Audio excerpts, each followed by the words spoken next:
Live on a Friday night, it's Utah Grizzlies hockey.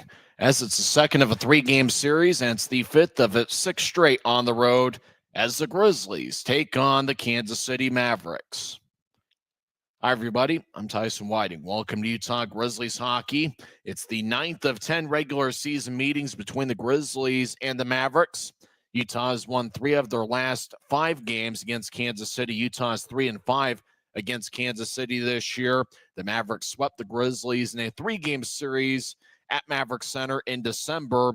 The Grizzlies have won three of the last five meetings against the Mavericks. On Wednesday night, Utah took a 1-0 lead, 18-18 into the first, as Derek Daschke scored on a rebound from a Mick Messner shot. Daschke was a +1 on Wednesday, as was Garrett Pike and Reed Lebster. Messner and Lebster picked up the assist on Daschke's 15th of the year, 18-18 into the first. Utah had a 1-0 lead late in the second period when Kansas City's Nathan Dunkley scored his second of the year. Dunkley scored on a power play 19:01 in, with McPherson and Zach Trott getting the assist. And then it was Trott skating down the middle of the ice. He veered off to the left, got around Andres Kulbis-Marino, and Trott from the left circle fired away 11-17 into the third as he gave Kansas City a 2-1 lead. Damian Giroux and Jimmy Mazza picked up the assist, and the Mavericks held on to the 2-1 lead as they picked up the one-goal victory, as the Mavericks' record this season goes to 40-16-4-1. Kansas City is currently in first place in the Mountain Division. Grizzlies come into play with a record of 20-34-6-2. We mentioned Reed Lebster picked up a first-period assist on Wednesday night. He's got a point in three straight games. Making his Grizzlies debut tonight is Josh Thrower, and he's a guy that's familiar to Kansas City Mavericks fans' eyes, as after all, he was claimed off waivers by the Grizzlies from the Kansas City Mavericks. Thrower's played a few games against the Grizzlies this season. He will be the 49th different player to appear in a game for the Grizzlies this year. He will be wearing number 7. Thrower had 2 assists in 42 games with Kansas City this year, and he had 67 penalty minutes, so he does bring a little bit of a physical presence to the Grizzlies. He'll be one of 6 defensemen on Ryan Kanasowicz's crew tonight. When we come back, we'll talk about some of the standouts for the Grizzlies as of late as we get ready for face-off over at Cable Dahmer Arena. I'm hanging out at the Grizzlies cave just outside the Grizzlies team store at Maverick Center. I am one time zone away, but hopefully we'll have some fun nonetheless as the Grizzlies take on the Kansas City Mavericks for the 9th of 10 times this season. Don't forget, it's the second of a 3-game set. Saturday night is going to be a different start time. It's going to start at 5 o'clock in the Mountain Time Zone. And then the Grizzlies will be home for 5 straight games beginning next Wednesday to start a 3-game series against the Allen Americans. Well, it should be a ton of fun. Hopefully a good crowd will file into Cable Dahmer Arena, and hopefully we'll have a decent picture to be able to describe the game to the listening audience. When we come back, we'll talk about Reed Lebster and some of the other standouts for the Grizzlies as of late. We're in business on a Friday night, and you're listening to the Utah Grizzlies Hockey Network. Les Schwab changed the tire game more than 70 years ago. Today, we still believe you should get more from less. Like more hustle, less hassle. More of the best service around, less of the runaround.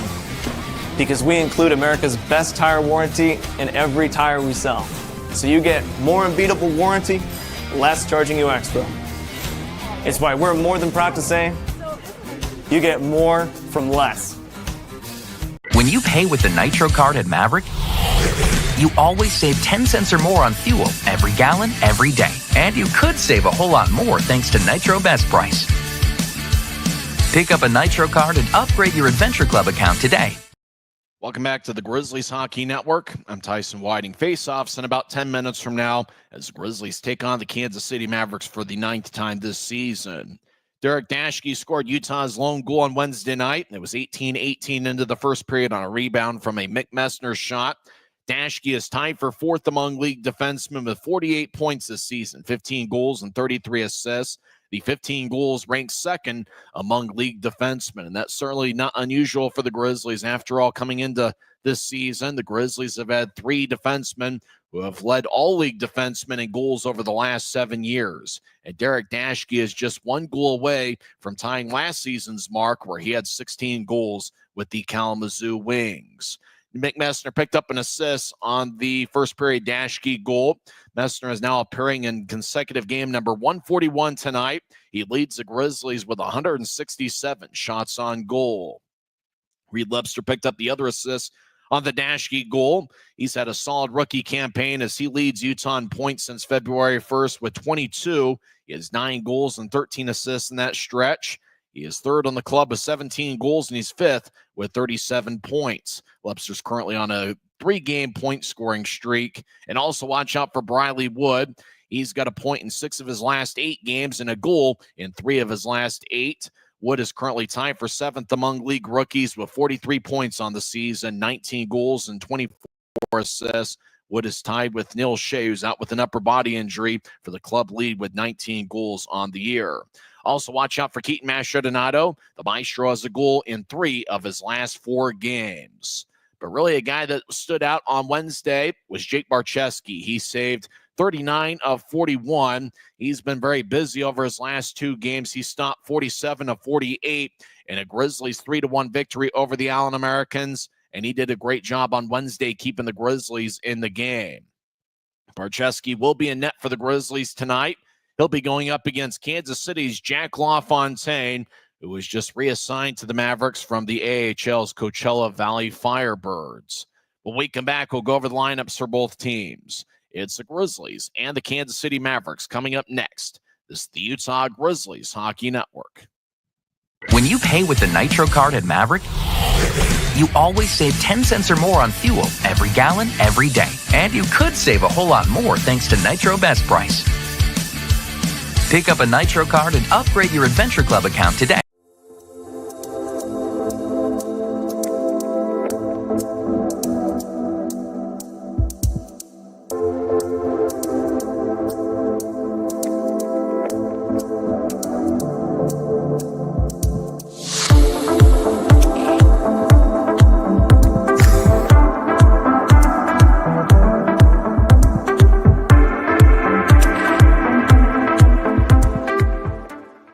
Commercial to recreational truck accessories, Mountain Land Truck Outfitters has got what you need.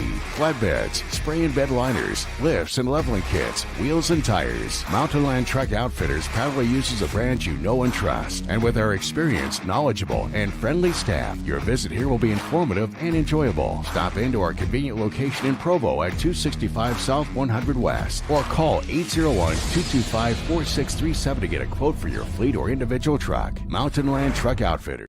Welcome back to the Grizzlies Hockey Network. I'm Tyson Whiting. Face-offs in a few minutes. Let's go over the lineups for both teams.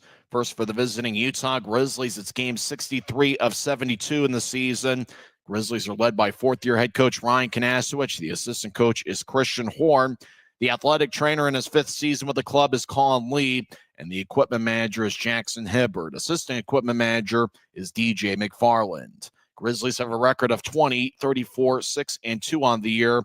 They are 10, 18, 2, and 1 on the road. Jake Barcheski will get the start in net for the Grizzlies. We mentioned earlier what he did in his last 2 games. Barcheski's been a busy goaltender for the Grizzlies, and he's also been spectacular as he's done a great job keeping the Grizzlies in games as of late.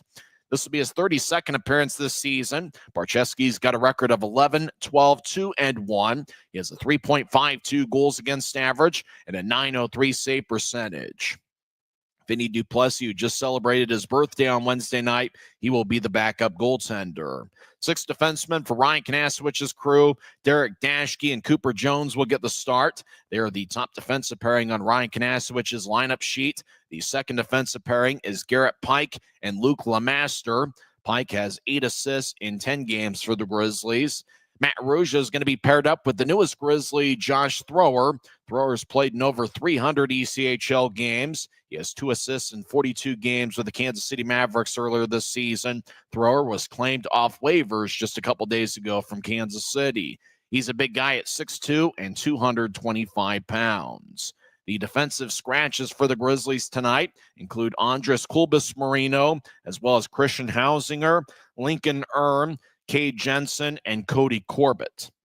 The starting forwards for the Grizzlies are going to be Mick Messner, the Grizzlies captain. He's got 15 goals, 19 assists in 62 games.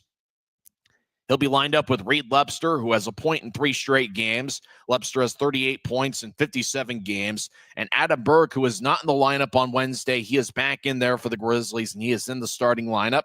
Berg has 5 goals and 7 assists in 40 games. That's the starting forwards, Messner, Lepster, and Berg. The starting defensive pairing is Dashke and Jones. Berg, Lepster, and Messner are the top forward line on Ryan Kanasowicz's lineup sheet. Second forward line from left to right includes Keaton Mastrodonato with Riley Connors and Griffin Ness. Ness has 2 assists in a Grizzlies uniform. Third forward line from left to right is Craig Armstrong with Luke Manning and Briley Wood. Fourth forward line is Braden Nicoletts with Aaron Aragon and Dylan Fitz. Watch out for Fitz. He's my pick to click. Everybody make your pick to click as Dude's going to be the player of the game. Forward scratches for the Grizzlies include Blake Wells. Neil Shea, who's out once again battling an upper body injury. He's got 39 points in 36 games this season. Tyson Upper's also out of the Grizzlies lineup, as is Reed Stark. Now the lineup for the homestanding Kansas City Mavericks, who are in first place in the Mountain Division. Kansas City's got a record of 40, 16, 4, and 1 on the season. They're 18, 8, 2, and 1 at home.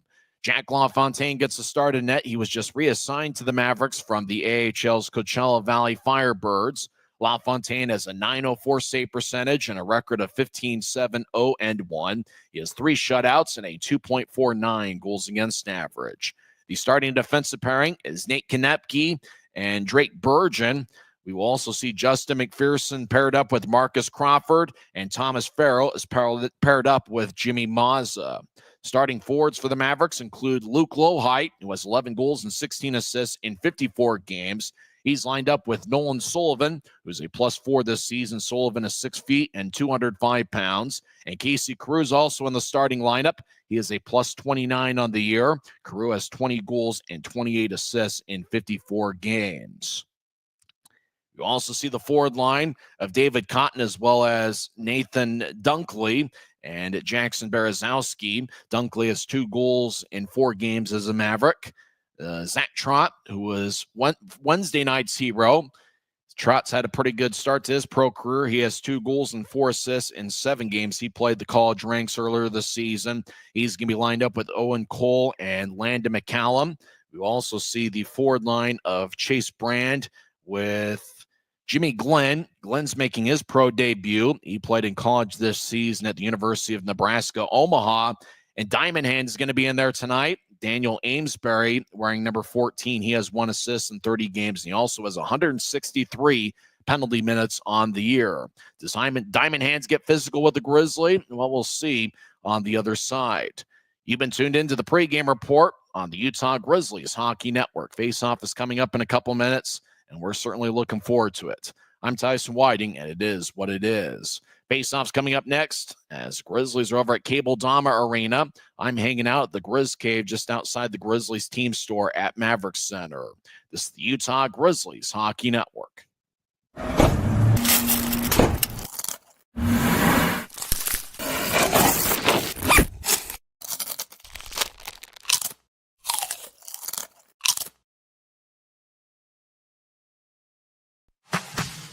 Every new day is a chance to be kinder to your body and your mind. U of U Health is here to help you build strength and confidence every day. Let us help you be a better you. U of U Health, official health partner for the Utah Jazz, Utah Hockey Club, Utes Athletics, and the Utah Grizzlies. Take the first step today at uofuhealth.org. Since 1939, America First has helped people start businesses, buy homes and cars, and achieve their financial goals. Today, our top priority is still the financial success of you and your family, which is why we're giving new members $100 when they sign up for a basic savings and checking account, and another $100 when they upgrade to premium checking and enroll in and use direct deposit. So head to americafirst.com today and join the credit union that always puts its members first.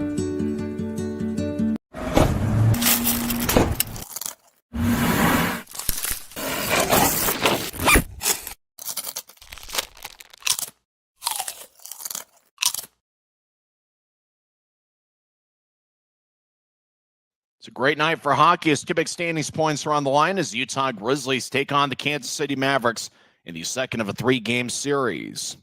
Starting in net for the Grizzlies is Jake Barczewski. He saved 39 of 41 on Wednesday night, and he has certainly done a great job keeping the Grizzlies in games. Starting forwards are Mick Messner, Reed Lebster, and Adam Berg. That Dashke and Jones are the starting defensive pairing. Nolan Sullivan will take the opening draw against Mick Messner, and we're underway. Grizzlies won the faceoff cleanly. They skate from right to left as we attempt to see the game on Flow Sports. Grizzlies are wearing a black jersey with white numbers and professional green trim. Kansas City hustles after it in the near corners. They get hit by Adam Berg. Mavericks in a mostly white jersey with orange in the middle of the jersey. Shot from the left wing is blocked by Nolan Sullivan. As Nate Konepke, the big defenseman for Kansas City, skates around his net. Now he stops, reverses his feel. He'll throw it to the far side. Mavericks skate from left to right as we try to see the game. Puck off a Kansas City stick. Messner gets blasted at neutral ice, and he gets back to his feet as this game might get physical.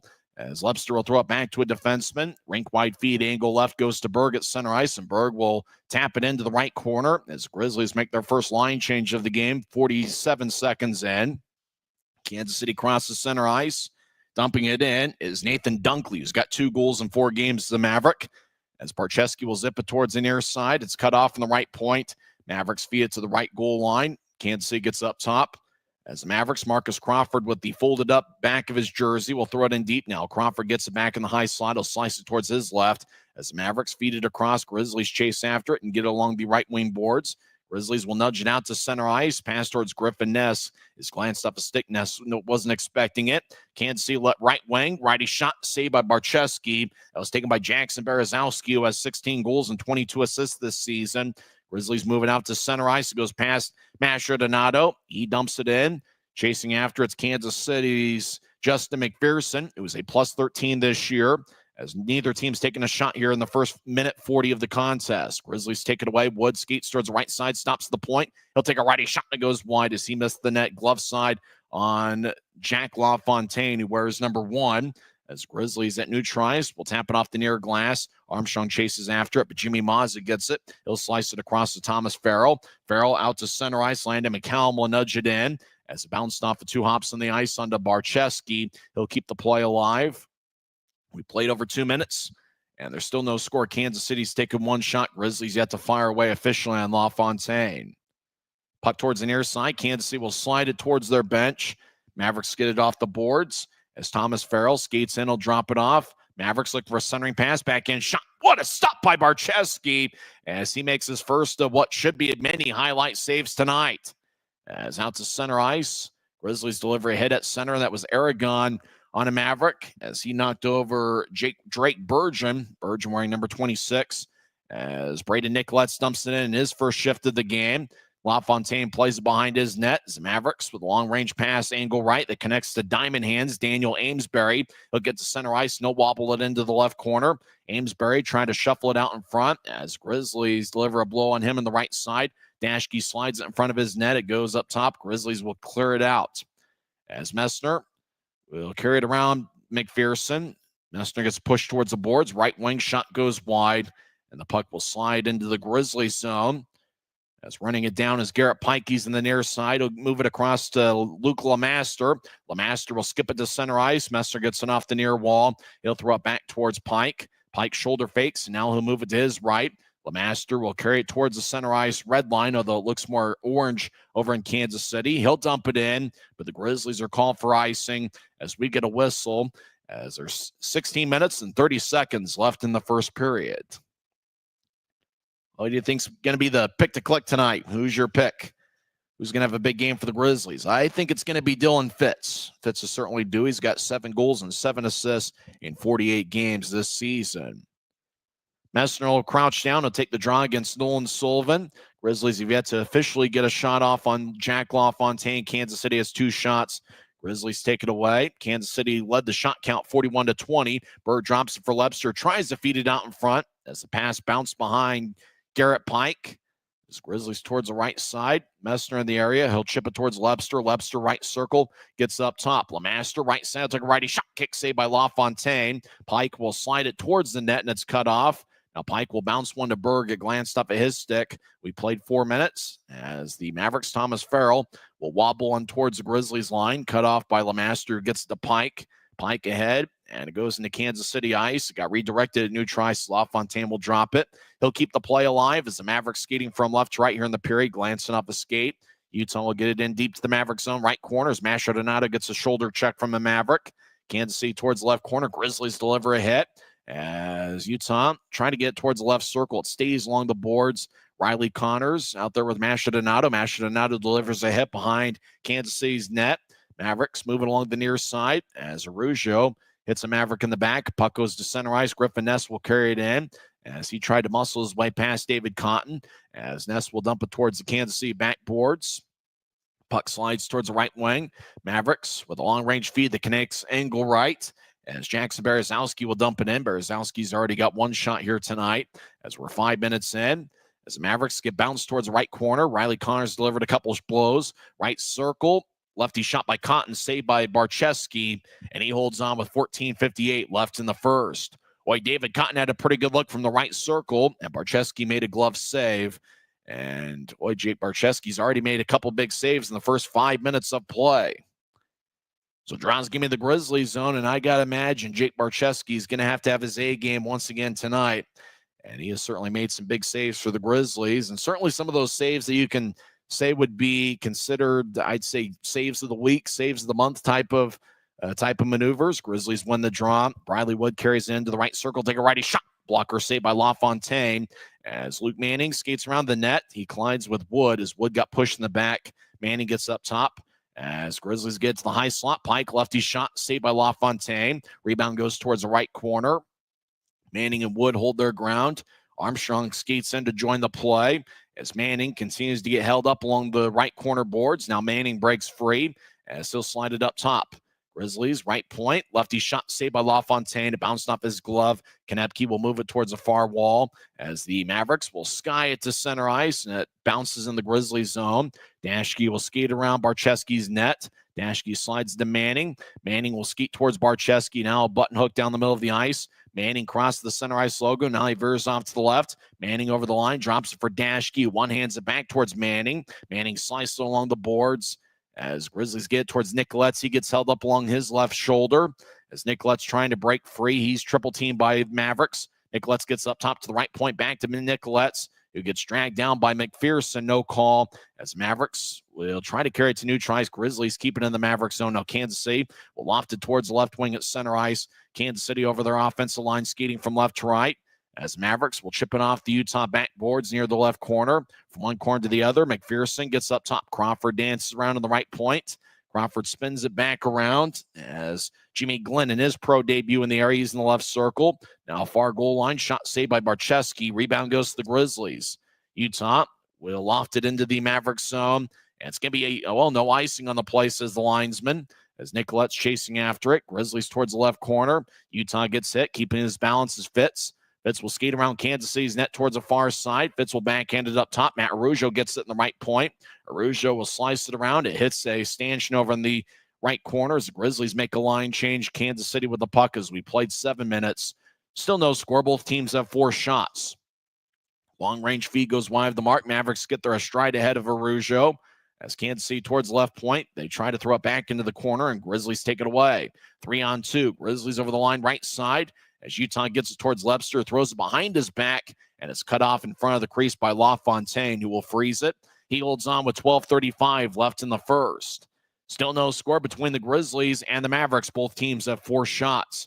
This is the Utah Grizzlies Hockey Network. Les Schwab changed the tire game more than 70 years ago. Today, we still believe you should get more from less. Like more hustle, less hassle. More of the best service around, less of the runaround. Because we include America's best tire warranty in every tire we sell.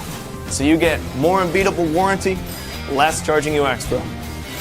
It's why we're more than proud to say, you get more from less. Since 1939, America First has helped people start businesses, buy homes and cars, and achieve their financial goals. Today, our top priority is still the financial success of you and your family, which is why we're giving new members $100 when they sign up for a basic savings and checking account, and another $100 when they upgrade to premium checking and enroll in and use direct deposit. So head to americafirst.com today and join the credit union that always puts its members first. A lot of action early on, very few whistles. Both teams have 4 shots as there's no score in the game. Garrett Pike has 2 shots to lead the Grizzlies. Luke LeMaster and Briley Wood each have 1 shot. So 3 of the Grizzlies' first 4 shots have been taken by defensemen. Nobody for the Mavericks has more than 1 shot. Cotton, Glenn, Carew, and Trott have 1 shot each for the Mavericks. Grizzlies won the offensive zone draw, spin it towards the left corner as Grizzlies skate from right to left as we attempt to see the game on Flow Sports. As Messner tried to center it to Lebster. Lebster's shot is blocked away by Casey Carew, clears it out to center ice. Jones runs it down at the Utah line. He'll get it back to Dashke. Dashke will throw it into the far corner deep in the Grizzlies zone. Run down by Lebster. He'll slide it from one corner to the other for Dashke. Dashke will now race towards the Utah blue line. Now chips it to his right. Lebster crosses center ice, trying to get it in, but it just got towards the Kansas City line. Mavericks will spread the ice with Jimmy Mazza. He'll get to neutral ice, blue line to blue line pass, bounced off the stick of Dunkley. Grizzlies towards center ice. Now back to the Utah line. Grizzlies out to center ice. They get challenged by the Mavericks. Utah will fit in a full line change as Kansas City, puck at neutral ice. Grizzlies take it away. Connors overskated it. Mavericks get it back. Both teams have been on point here defensively. Both are very active with their sticks. Mavericks out to center ice as Konepke dumped it in. Puck towards the Grizzlies. Now Utah takes it away out to center ice. Mavericks will skate back towards their line and bounce one across as Kansas City skates into the right circle. Mavericks trying to drop it back for Jackson Berezowski from Dunkley. Grizzlies take it away. Utah moves out to the left wing for Ness, and he gets taken off the puck on a good check by Drake Burgeon. Burgeon new to the Mavericks. Kansas City has quite a few new players to their club. Mavericks will bounce to the Utah line. Grizzlies skate back in. Connors towards the left point. Throws to the left circle. Now back to Connors down the middle of the ice. Righty shot glanced off of LaFontaine's glove. Araujo towards the right corner. He gets held up. As Grizzlies will switch up forwards. Mastrodonato will skate off. Kansas City comes out of the pile with the puck. Mavericks will sky it towards the Utah line. McCallum tried to bat it away as he got bounced towards the ice. Utah left wing out to center ice. As the puck goes towards Manning, he'll skate back to the Utah line. Manning will drop it off. Grizzlies cross center ice with speed now enter the offensive zone. LeMaster skates towards the left circle. He'll take a righty shot that goes wide as he tried to fire a low liner past the left ankle of LaFontaine. Puck back to the Kansas City line. Mavericks will nudge it ahead as Kansas City skates in. Right side, Mavericks throw it towards the left side. Glenn drops it off. Left wing righty shot goes wide as Glenn making his pro debut wearing number 21. Jimmy's his first name, 5'11", 174 pounds. Mavericks try to center it from behind the net, and that gets arrived by the Grizzlies. Utah's been very active defensively, but so have the Mavericks. Halfway through the first period, both teams have 4 shots. We're still looking for the game's first goal. Kansas City looks for a centering pass that goes awry. Now towards the left corner, left circle, shot, glove saved by Barczewski, and he holds on. 9:34 is left in the first. Still no score. Mavericks have 5 shots. Grizzlies have 4. This is the Utah Grizzlies Hockey Network. From commercial to recreational truck accessories, Mountain Land Truck Outfitters has got what you need. Flatbeds, spray and bed liners, lifts and leveling kits, wheels and tires. Mountain Land Truck Outfitters proudly uses a brand you know and trust. And with our experienced, knowledgeable, and friendly staff, your visit here will be informative and enjoyable. Stop into our convenient location in Provo at 265 South 100 West or call 801-225-4637 to get a quote for your fleet or individual truck. Mountain Every new day is a chance to be kinder to your body and your mind.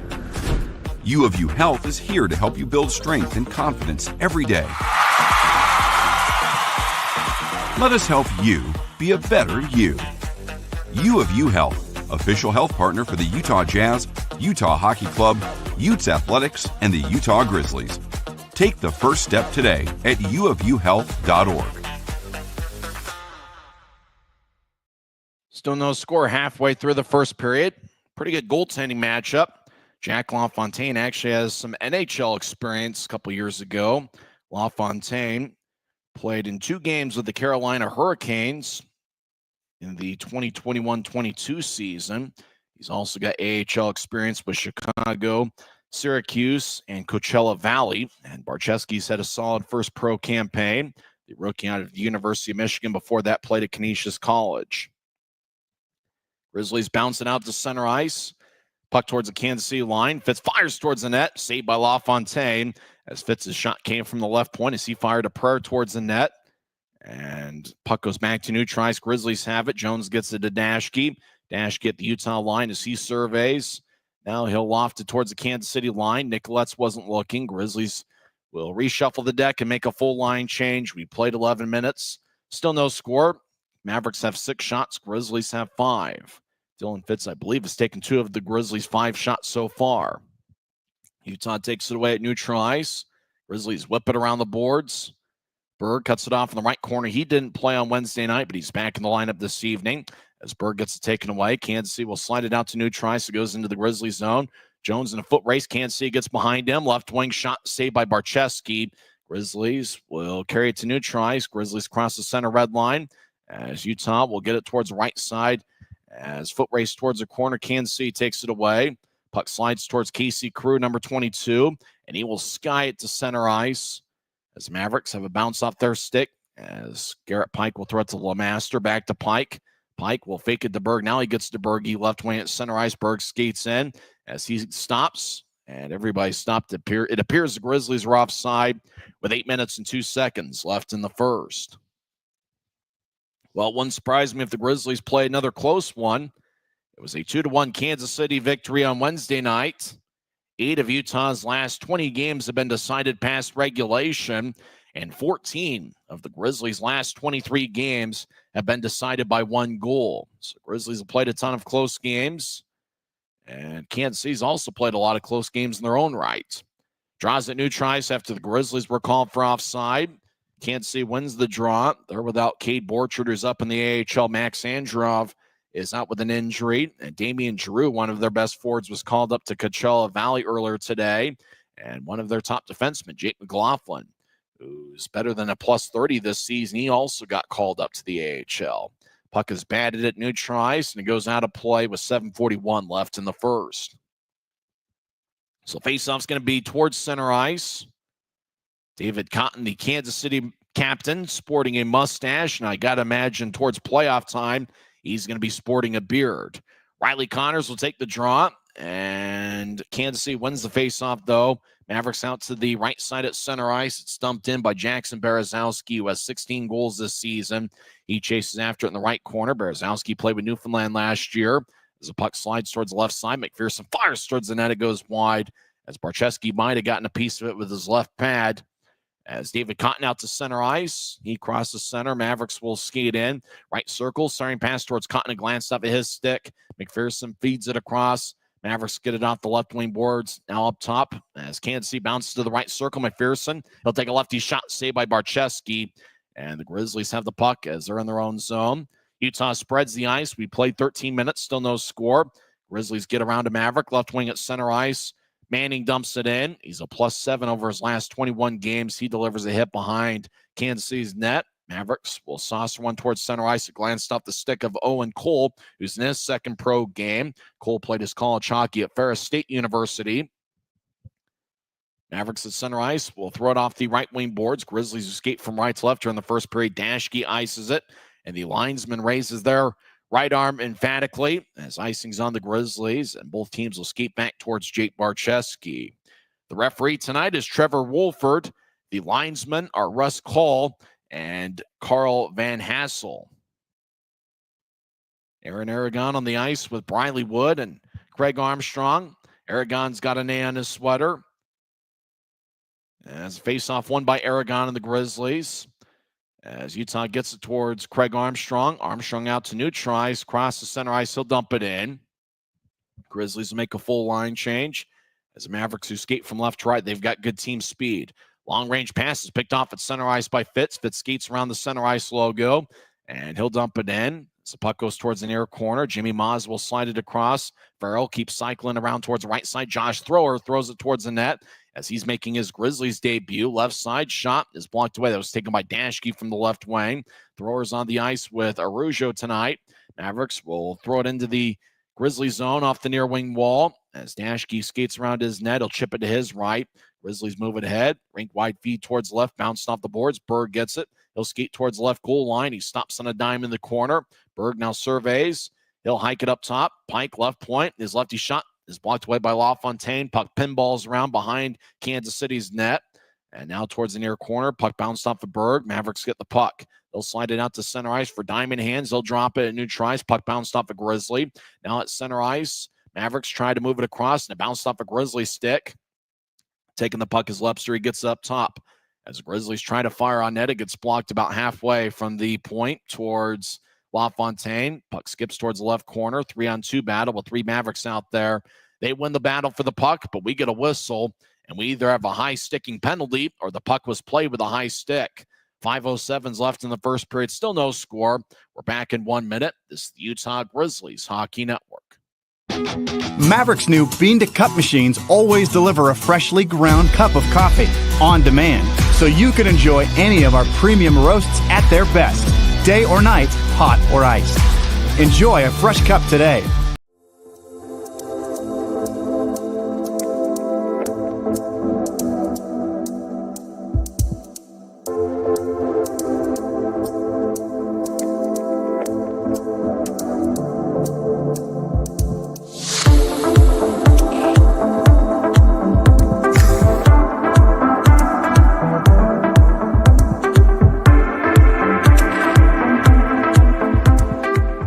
Pay with the Nitro card at Maverick, you always save 10 cents or more on fuel every gallon, every day. And you could save a whole lot more thanks to Nitro Best Price.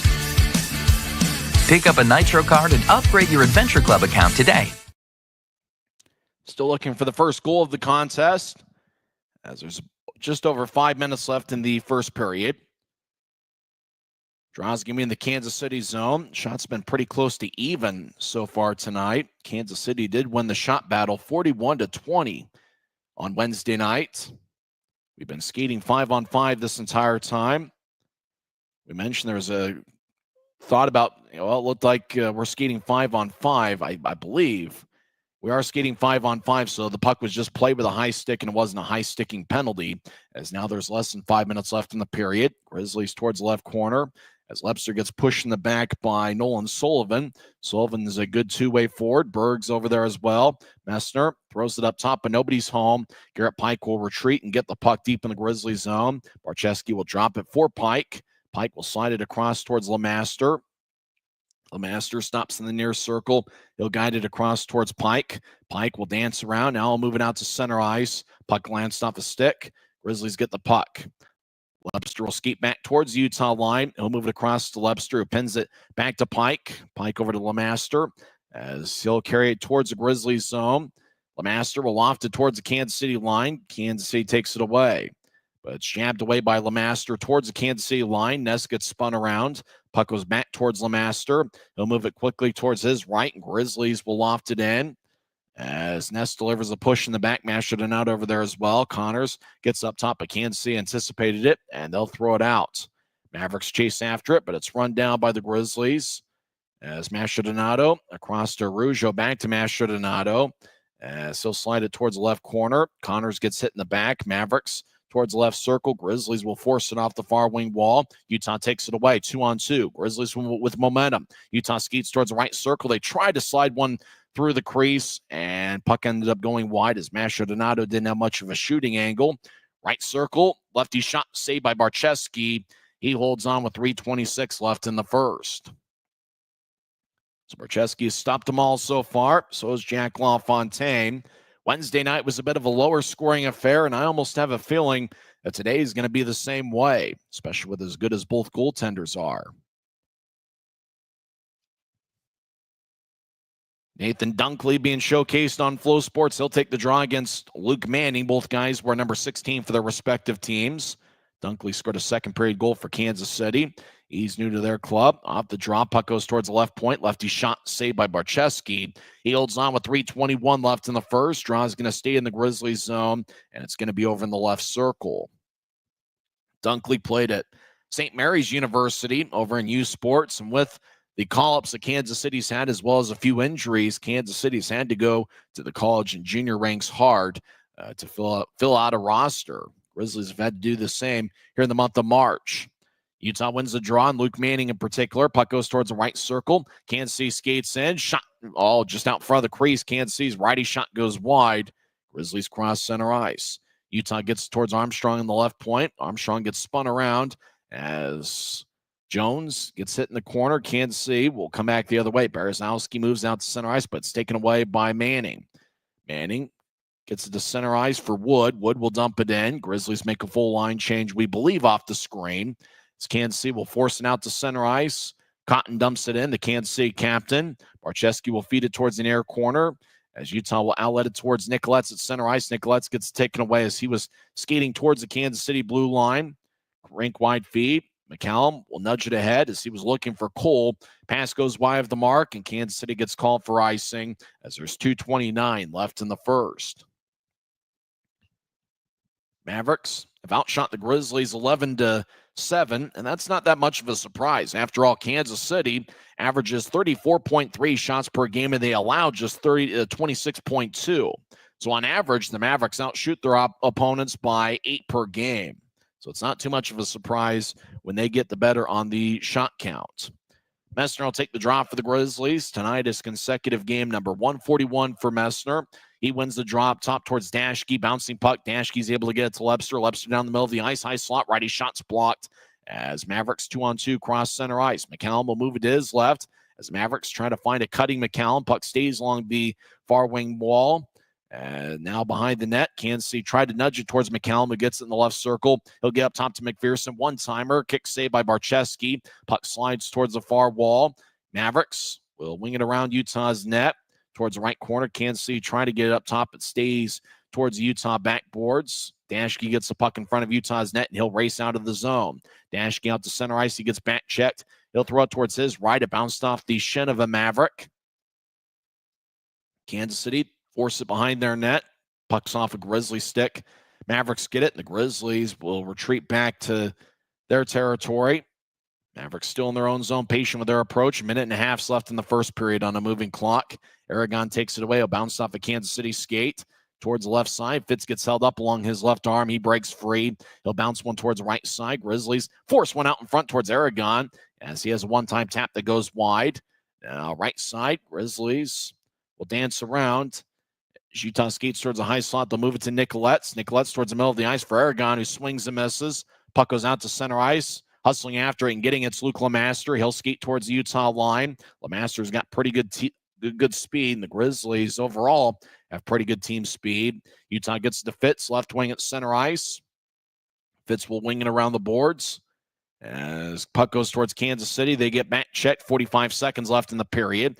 Connor's really hustling out there. He's with Masher Donato and Ness. As Grizzlies get it back, Dashke towards the right side. He crosses center ice, and he'll zip it around the wall. As Farrell over there, he cuts off a Grizzly. Connors tried to move it up top. Kansas City takes it away. 1/2 minute left in the first period. Mavericks dumping into the left corner as Masher Donato tried to force it ahead. Puck goes back to center ice. Kansas City has to reset. Drake Burgeon, number 26, will wing it around the wall. As Grizzlies back deep in their own zone, hoping for one final shot as we're still scoreless.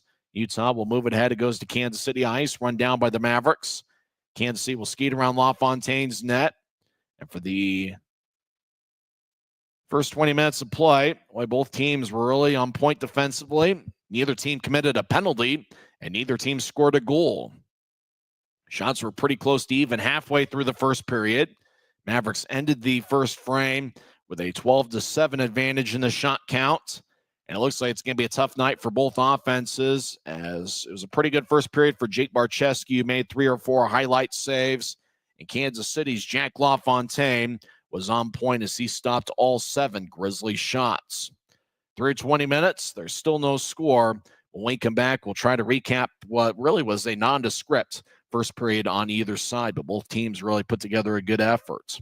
After one period, it's the Grizzlies nothing and Kansas City nothing. This is the Utah Grizzlies Hockey Network. Les Schwab changed the tire game more than 70 years ago.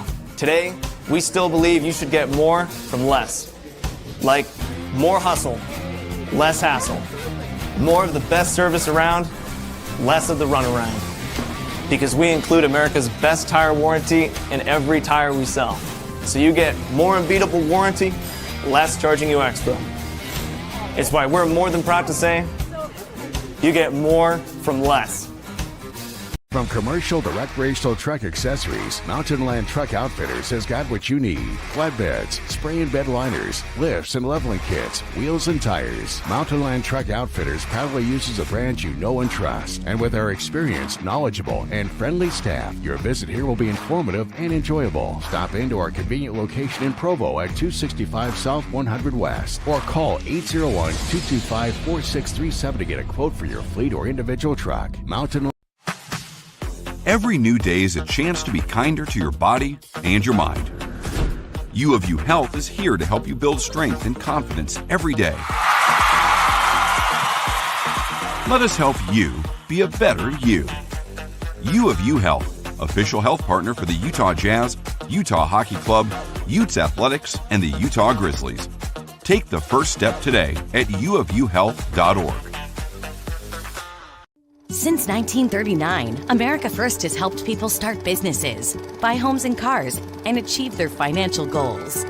Today, our top priority is still the financial success of you and your family, which is why we're giving new members $100 when they sign up for a basic savings and checking account, and another $100 when they upgrade to premium checking and enroll in and use direct deposit. So head to americafirst.com today and join the credit union that always puts its members first.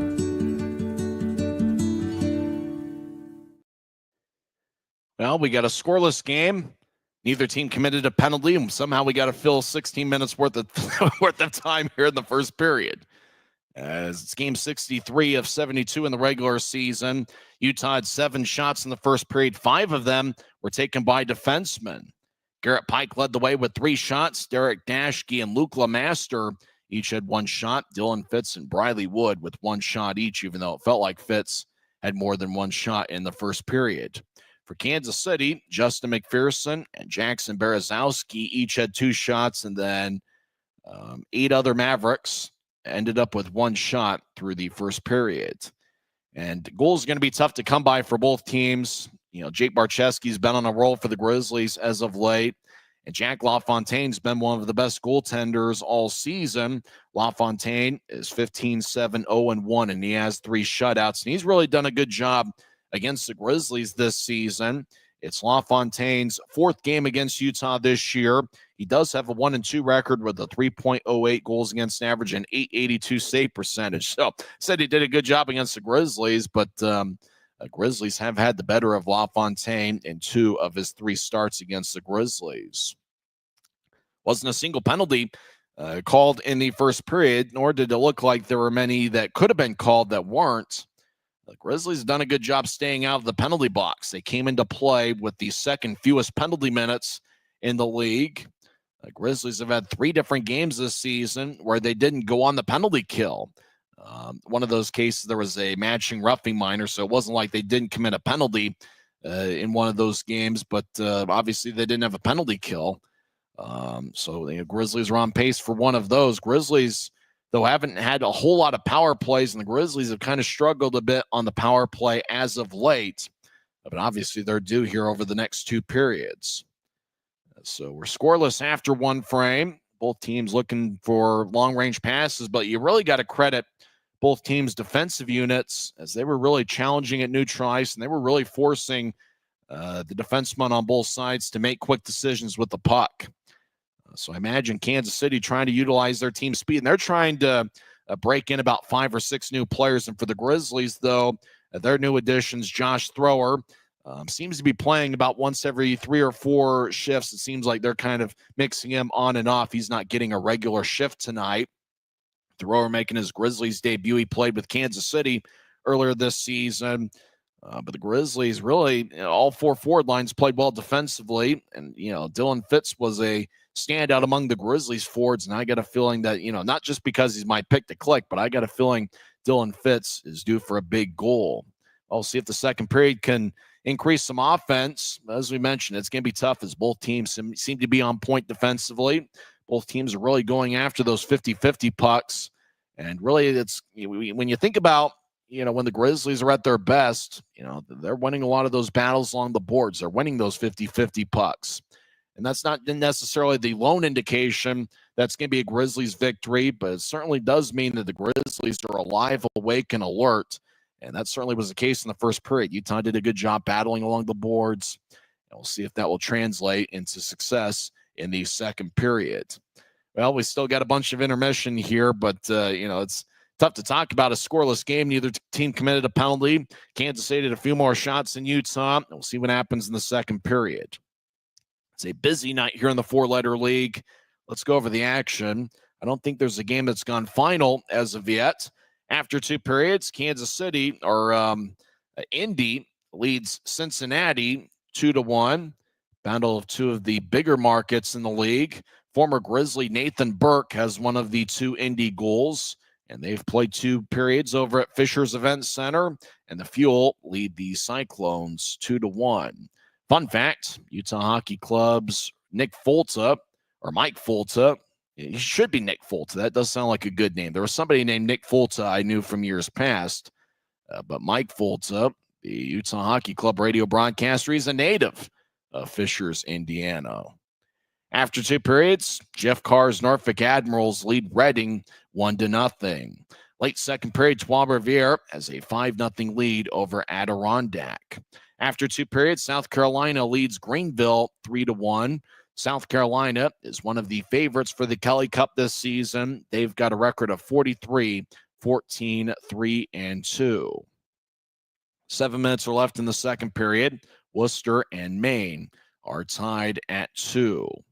Late second period, Wheeling leads Toledo 2-1. That's an interesting matchup. Wheeling's had a good season as they are 35, 21, 3-1. Toledo is 39, 15, 7-1.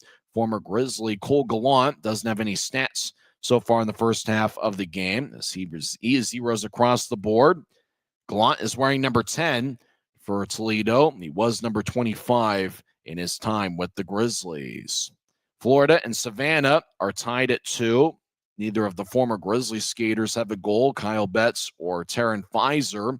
Will Cranley got the victory in net for Florida last night.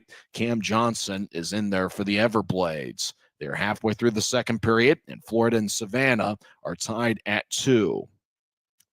First intermission, Kalamazoo leads Bloomington 2-1. After one period, Fort Wayne leads Iowa 1-0. Boy, just about everybody in the league is playing. Other games in progress. Let's go to the Mountain Division. Tahoe and Tulsa are tied at 1 with 3 minutes left in the first period. But Grew has Tahoe's goal, and Nelson has scored for the Tulsa Oilers. After one period, over at the Monument, actually that game is getting underway in a few minutes. Wichita and Rapid City. That's certainly a big series for Wichita as they battle for that fourth and final playoff spot.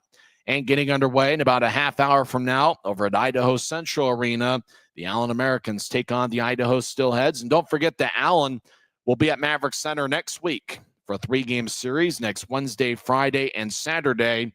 Face off all 3 nights will be at 7:10. Wednesday night will be a Bud Light Wednesday. Friday is Youth Sports Night. That should be a ton of fun. If I remember right, it's the first youth sports night in Grizzlies history, at least among recent memory. Saturday, March 29th, will be Retro Night presented by Hercules First Credit Union. Go to the Grizzlies social media channels to find out what the Grizzlies throwback jerseys will look like. And I got to say, it is a sweet-looking jersey. I'm hoping that that's one of those jerseys you see at the Grizzlies team store, as I wouldn't mind getting my hands on one of those jerseys. I bought a few too many jerseys here over the last few months, but that throwback jersey is one that I might have to add to the collection. It is certainly a sharp look. If you can find a way to get one of those throwback jerseys, I would certainly recommend it. That's going to be on Saturday, March 29th, 8 days from now, as Grizzlies conclude a 3-game series with the Allen Americans.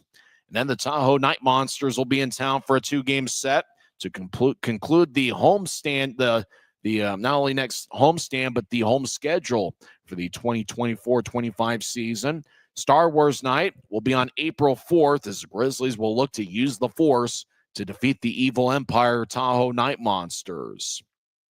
Then the final game of the home schedule will be on April 5th. It's going to be Fan Appreciation Night presented by Les Schwab Tires. So that should be a ton of fun. We got 5 home games left in the regular season, and the first home game is going to be on Wednesday, 5 days from now, for a Bud Light Wednesday against the Allen Americans. Face-off for all 5 home games for the Grizzlies upcoming will start at 7:10. When we come back, we'll go over some NHL scores, and we'll see where the Colorado Avalanche stand. The Avalanche, they might not be we'll see, about the Avalanche when their next game is. We'll also talk some Utah Hockey Club as well. After one period, neither team committed a penalty. Kansas City outshot Utah 12-7, and there's still no score in a game dominated by good goaltending and good defensive play. This is the Utah Grizzlies Hockey Network. When you pay with the Nitro card at Maverick, you always save 10 cents or more on fuel every gallon, every day. And you could save a whole lot more thanks to Nitro Best Price. Pick up a Nitro card and upgrade your Adventure Club account today. Les Schwab changed the tire game more than 70 years ago. Today, we still believe you should get more from less. Like more hustle, less hassle. More of the best service around, less of the runaround. Because we include America's best tire warranty in every tire we sell. So you get more unbeatable warranty, less charging you extra. It's why we're more than proud to say, you get more from less. Maverick's new bean-to-cup machines always deliver a freshly ground cup of coffee on demand, so you can enjoy any of our premium roasts at their best, day or night, hot or iced. Enjoy a fresh cup today. There's only one game in the National Hockey League this evening. The Pittsburgh Penguins have a 5-2 lead over the Columbus Blue Jackets. Sidney Crosby and Evgeny Malkin have 2 of the 5 Penguins goals. Right now, Columbus has outshot Pittsburgh 29-24, but it's the Penguins that have a 5-2 lead. That game is after 2 periods. And that's the only game in the National Hockey League this evening. A very busy schedule tomorrow. The Utah Hockey Club will have a home game at 3 o'clock. Note the special time. It's going to be a 3 o'clock start, not a national TV game, but the Utah Hockey Club does entertain the Tampa Bay Lightning. The Lightning are in for the first time ever. They've got a record of 40, 23, and 5. As for the Utah Hockey Club, they are 31, 27, and 11. Dylan Gunther leads Utah with 25 goals this season. Clayton Keller leads Utah with 52 assists. And Karel Vejmelka has 20 victories on the season. The Grizzlies NHL affiliate, the Colorado Avalanche, will be in action tomorrow as they take on the Montreal Canadiens. Nathan MacKinnon has 28 goals to lead Colorado. MacKinnon also has 77 assists on the season. Mackenzie Blackwood leads Colorado in victories as he has 24 wins on the year. It's a very busy night in the National Hockey League, and Utah will be hosting Tampa Bay. The Avalanche will host the Avalanche will be on the road to take on Montreal. The Kansas City Mavericks NHL affiliate is the Seattle Kraken, and the Kraken are on the road tomorrow as they take on the Edmonton Oilers. That game will get underway at 8 o'clock.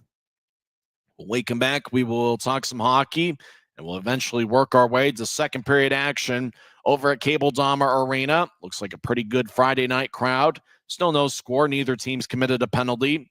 Grizzlies are led by 3 shots from Garrett Pike. This is the Utah Grizzlies Hockey Network. From commercial to recreational truck accessories, Mountain Land Truck Outfitters has got what you need. Flatbeds, spray and bed liners, lifts and leveling kits, wheels and tires. Mountain Land Truck Outfitters proudly uses a brand you know and trust. And with our experienced, knowledgeable, and friendly staff, your visit here will be informative and enjoyable. Stop into our convenient location in Provo at 265 South 100 West or call 801-225-4637 to get a quote for your fleet or individual truck. Mountain Land. Since 1939, America First has helped people start businesses, buy homes and cars, and achieve their financial goals. Today, our top priority is still the financial success of you and your family, which is why we're giving new members $100 when they sign up for a basic savings and checking account, and another $100 when they upgrade to premium checking and enroll in and use direct deposit. So head to americafirst.com today and join the credit union that always puts its members first.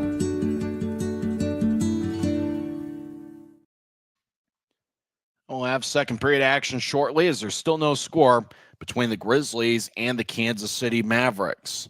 Well, there are two players who have appeared in every game for the Grizzlies this season, Mick Messner and Briley Wood. Messner is appearing in consecutive game number 141. As for Briley Wood, he is currently tied for seventh among league rookies with 43 points on the year. Interestingly enough, Griffin Ness, who was acquired in a trade for Cole Gallant, Ness had appeared in every game for Toledo. At the time of his trade, he appeared in all 59 games this season, and Ness is on pace to appear in 73 games this year if he plays for every game for the Grizzlies throughout the rest of the regular season. Griffin Ness picked up an assist in each of his first two games as a Grizzly, and tonight he's lined up with Keaton Mastrodonado and Riley Connors, and I'm certainly looking forward to seeing Connors next week. He's the guy that got in a fight with Cameron Nault on Sunday, and he won the fight cleanly. He's taken a lot of face-offs for the Grizzlies. He's won quite a few face-offs. It looks like he does play a physical brand of hockey. Connors is 6'1" and 200 pounds, and it looks like he's going to be a pretty good one. Connors was the captain at Yale University during the 2023-24 season. Then, obviously, he transferred to St. Lawrence University. Connors was not a teammate with Cameron Buell. Buell, obviously, in his first season as a pro, and Connors only played this season at St. Lawrence University, where he had 2 goals and 7 assists in 35 games. And if I remember right, I think St. Lawrence University was actually where Christian Horn finished up his college career. Horn, at one point, had played at the University of Michigan. He was a Golden Gopher, and then ended up at St. Lawrence University. Horn played at St. Lawrence for 2 seasons, from 2014 through 2016. He had 11 goals in 62 games. Then Horn started his pro career, played in the SPHL for a little bit with Pensacola and Fayetteville, as well as Peoria. Horn, the Grizzlies' assistant coach, played in 21 games for the Grizzlies over a 2-season stretch. He appeared in 24 games, scoring 2 goals and 5 assists for the 2020-21 Grizzlies. And St. Lawrence University is proud to say that Christian Horn is an alum. And Horn did not play at the University of Minnesota, though. He's a native of Plymouth, Minnesota, and he's a former St. Lawrence product. So it's no surprise that the Grizzlies picked up Riley Connors from St. Lawrence University. Well, both teams are on the ice, and we're about set for second period action. We're still looking for the game's first goal. Reed Lebster is going to be on the ice with Adam Berg and Mick Messner to start the second period, as well as the defensive pairing of Derek Dashke and Cooper Jones. Jake Barczewski's been very busy over his last 7 periods, and he's certainly been strong. He saved 47 of 48 on Sunday afternoon in a 3-1 victory over Allen. He kept the Grizzlies in Wednesday night's game. He saved 39 of 41, and so far he stopped all 12 Kansas City shots. Grizzlies will skate from left to right as we attempt to see the game on Flow Sports. Kansas City will move from right to left. Mavericks win the draw. Trevor Wolford is the referee. Linesmen are Russ Cole and Carl Van Hassel. Mavericks step over the offensive line, right wing. Barczewski plays to the side of his net. He'll throw it to the right corner as Kansas City gets it up top. Right point. Mavericks dance around. Marcus Crawford fires towards the net. It misses wide. Grizzlies get it off the near wing wall. Lebster will race out to center ice. Lebster chips it across angle left over to Berg, who steps over the offensive line. He'll drop it off. Puck ends up going deep into the Kansas City zone. Mavericks will move it back to center ice and beyond. as Cooper Jones chases after it. No icing on the play. Jones will sidestep a Kansas City check as he'll move it ahead. Grizzlies cross center ice as they chip it towards Lebster. Lebster skates towards the left circle, and he tried to center it to Berg, but it glanced off a Kansas City stick. Mavericks come up with the puck. Kansas City out to the Utah line. Mavericks trying to zip it across. They were looking for Jackson Berezowski. It was knifed away by the Grizzlies. Mavericks bounce one towards the middle of the ice. Messner takes it away. He'll get it towards Jones, who clears it towards neutral ice off the far wing wall. Kansas City has it back at their line. So Mavericks cross the Utah line. Cotton moves to his left. Berezowski skates towards the left circle. Righty shot saved by Barcheski. Rebound goes to Utah, and they will sky it into the Mavericks zone. And now it's going to be icing on the Grizzlies as the whistle blows with 18:35 left in the second. So action will come back towards Jake Barcheski. We seem to mention it every single game, but the Grizzlies have had success offensively in the second period. Utah has scored a second period goal in 16 of their last 18 games, but the Grizzlies failed to score in the second period on Wednesday night in Kansas City. Utah is third in the league with 77 second period goals. So Utah likes that open ice, and second period seems to be where they can utilize their speed. And the Grizzlies do have a ton of team speed. Grizzlies win the draw. LeMaster will fire a cross-ice pass angle left. Grizzlies get held up along the boards. Mavericks come back up with it. Kansas City will zip a long-range pass out to center ice. It taps off the stick. Now gathering it is Zach Trott, Wednesday night's hero. He crossed the Utah zone, and he'll dump it towards the right wing boards. As the Grizzlies have the puck deep in their own zone, they skate around Barcheski's net. Now they chip it back towards the far corner. Garrett Pike tried to bounce one towards neutral ice. It's sticked away by the Mavericks, who keep it in. Kansas City towards the right corner. McCallum throws it around his net. Trott, he's over the left wing. He'll fire a sharp angled shot that misses wide. Jimmy Mazza keeps it in. He'll cycle it around the boards. LeMaster has to go between his legs. Kansas City back up top, left point. Righty shot goes wide as they miss the net. Stick side on Barcheski. Taking the shot was Thomas Farrell, number 24. Utah crosses center ice. Pike skates in right side. He led the Utah with 3 shots in the first period. Mastrodonato right wing. His shot is quickly blocked by a Kansas City stick. Grizzlies will spread the ice as Nate Konepke will throw it towards the near wing wall deep in his zone. Mavericks try to wobble it out to neutral ice. It's gloved and dropped by Manning. He gets to Wood, who overskates it down the middle of the ice. Puck goes back towards Manning, who's now in the left wing. Grizzlies in the offensive zone. Manning across towards Jones. Jones fires towards the net, and it's blocked in front of LaFontaine. As now the puck goes to the high slot. Araujo will fire it towards the right corner. Off the wall, Mastrodonato lets it go to the left corner. As Manning gets hit in the back. Now Briley Wood gets it. Wood back towards Manning. Manning's in the left circle. Held back, ended up top to Araujo. Across the right point for Jones. Jones will pedal towards the high slot. He gets to Manning over to Araujo. Right side will take a lefty shot, and it's blocked away. A Grizzly got bounced towards the ice. They were looking for a redirection. Kansas City will fly the puck into the Grizzlies zone. Utah quick cross-ice pass towards the right. Bounced off a Wood stick.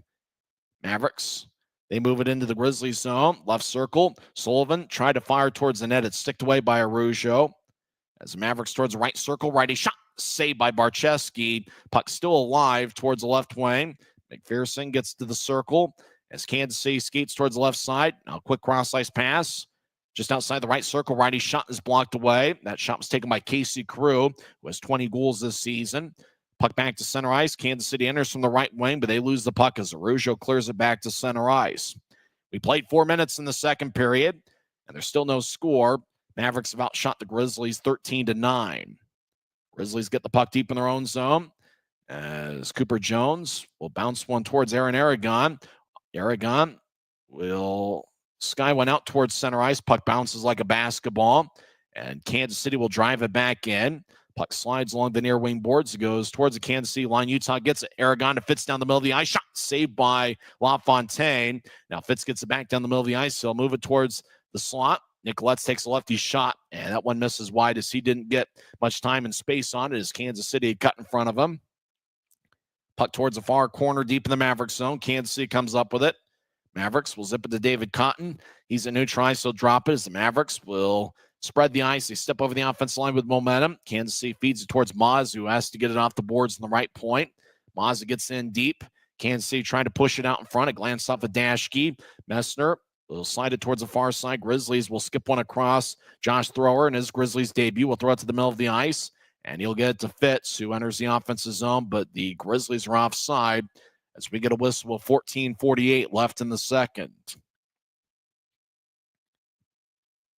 Boy, Utah's best chance so far. Long-range pass got to Aragon at the Kansas City line. He was at the right point. He found it cutting Dylan Fitz out in front of the net. Fitz's shot was blocked away by LaFontaine as Fitz went glove side on the Kansas City goaltender. And that Fitz shot's probably the best look the Grizzlies have had so far. Utah wins the draw. Dashke whips it around the boards. Lepster chases after it as the Mavericks will cycle it back around. And it goes all the way down for an icing. 14:35 left in the second. Draw's going to come back towards the Kansas City zone. And Mavericks goaltender Jack LaFontaine. Utah's looking to even up the best of 3 series. Grizzlies lost 2-1 on Wednesday night, but the Grizzlies did put together a pretty good 60-minute effort. Owen Cole's taking the draw for Kansas City, and Mick Messner will step in for the Grizzlies. He's got Lepster to his left and Berg to his right. Grizzlies win the draw. Luke Lemaster fires towards the net, and that misses wide. We're 5.5 minutes into the second period, still looking for the game's first goal. Kansas City takes the puck. As, of course, my screen starts to freeze. Mavericks in slow motion. Get it out towards center ice. Pike has a tap off a stick. And we'll see if the screen can go at a little bit quicker pace. As it's been going at slow motion here. Berg chasing after. I know he's a faster player than that. As there's 14 left in the second. Mavericks over the offensive line as they dump it in deep. Grizzlies Adam Berg trying to get towards Lepster. Berg will carry it to neutral ice, though, and he slides it towards his right for Lemaster. Lemaster dumps it in as Grizzlies deliver a hit behind LaFontaine's net. As the Mavericks dump it in. Grizzlies chase after it. Don't you love technology when it works? Jones towards the right side. As the screen unfreezes, Jones will skate around to Maverick. I think I spoke too soon. Jones gets up top. Dashke fires towards the net. Blocker saved by LaFontaine. As the puck goes out to center ice, Kansas City skates in with momentum towards the left circle. As dancing around, Mavericks try to throw it towards the middle of the ice. Grizzlies will stick it away. About 13 minutes left in the second period. Mavericks are out to the middle of the ice. It glanced off a stick. Utah will slide one to the right side for Masha Donato. He'll dump it in. He tried to get around a Maverick. Griffin Ness gets blasted by Nate Konepke. Ness back to his feet. Puck towards the middle of the ice. Manning gets it taken away as Ness will skate towards the bench. He got rocked by a Maverick. Josh Thrower has the puck, the big 6'2 defenseman. He'll feed it ahead. Pass goes tape to Manning. Manning over the line. He'll veer off to the left. He stops in the left point. Manning drops off to Araujo. Araujo fires towards the net. LaFontaine makes a save. And the Grizzlies score! Loose puck out in front. And the Grizzlies connect. I think it's Briley Wood getting his 20th of the year. And it is, as Briley Wood now takes over the Grizzlies team lead.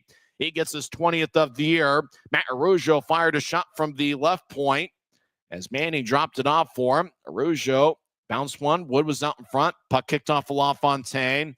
And Armstrong was in the area, so was Manning. But it was Briley Wood that came up with the loose puck, and he was able to fire it past LaFontaine. Armstrong made a little bit of contact with LaFontaine in front of the crease. Kansas City may have a little bit of a beef, thinking that there would be goaltender interference. But nevertheless, it's a 1-0 Grizzlies lead as Briley Wood gets his team leading 20th of the year. Keaton Mastrodonato getting checked out with his right wrist with Colin Lee, the Grizzlies trainer. As a Grizzly coach, you can't tell if that's Kanasowicz or Horn. Pats Briley Wood on the side of the head. 12:25 left in the second. And we see the Grizzlies bench and Mastrodonato Wood and company. And I got to imagine as they show a replay that Mavericks fans believe that Armstrong interfered with LaFontaine. As Armstrong was battling with McPherson, loose puck with LaFontaine on his side. And I wonder if they've taken the goal away. Fitz is now talking with referee Trevor Wolford. As goaltender interference might be what Kansas City is arguing. So draw's going to be at center ice. I do think the goal, well, it looks like the goal's going to count. Scorebug says it's a 1-0 game as Briley Wood gets his team leading 20th of the year. We're not sure if Armstrong got a piece of it to get an assist. The assist might go to Arujo and Luke Manning. So it's the Grizzlies for the second straight game, getting the game's first goal as Briley Wood now leads the team. He becomes the first Grizzly to get to 20 goals on the season. Puck deep in the Grizzly zone. Luke Lemaster's behind Barczewski's net as Lemaster will slide one towards his right. Fitz skips one to his left. Grizzlies over the line, but Utah's offside with 12:02 left in the second. It's Briley Wood out in front getting some loose change. He gets his 20th of the season, and the Grizzlies have a 1-0 lead. 12:02 is left in the first period. This is the Utah Grizzlies Hockey Network. Every new day is a chance to be kinder to your body and your mind. U of U Health is here to help you build strength and confidence every day. Let us help you be a better you. U of U Health, official health partner for the Utah Jazz, Utah Hockey Club, Utes Athletics, and the Utah Grizzlies. Take the first step today at uofuhealth.org. Since 1939, America First has helped people start businesses, buy homes and cars, and achieve their financial goals. Today, our top priority is still the financial success of you and your family, which is why we're giving new members $100 when they sign up for a basic savings and checking account, and another $100 when they upgrade to premium checking and enroll in and use direct deposit. So head to americafirst.com today and join the credit union that always puts its members first.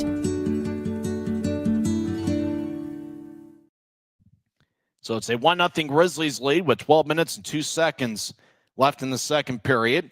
As we believe Briley Wood has scored his 20th goal of the year. That breaks a tie with Neil Shea. Shea had 19 goals in 36 games. Shea is currently out with an upper body injury. As it draws in the Mavericks zone, it's won by the Grizzlies.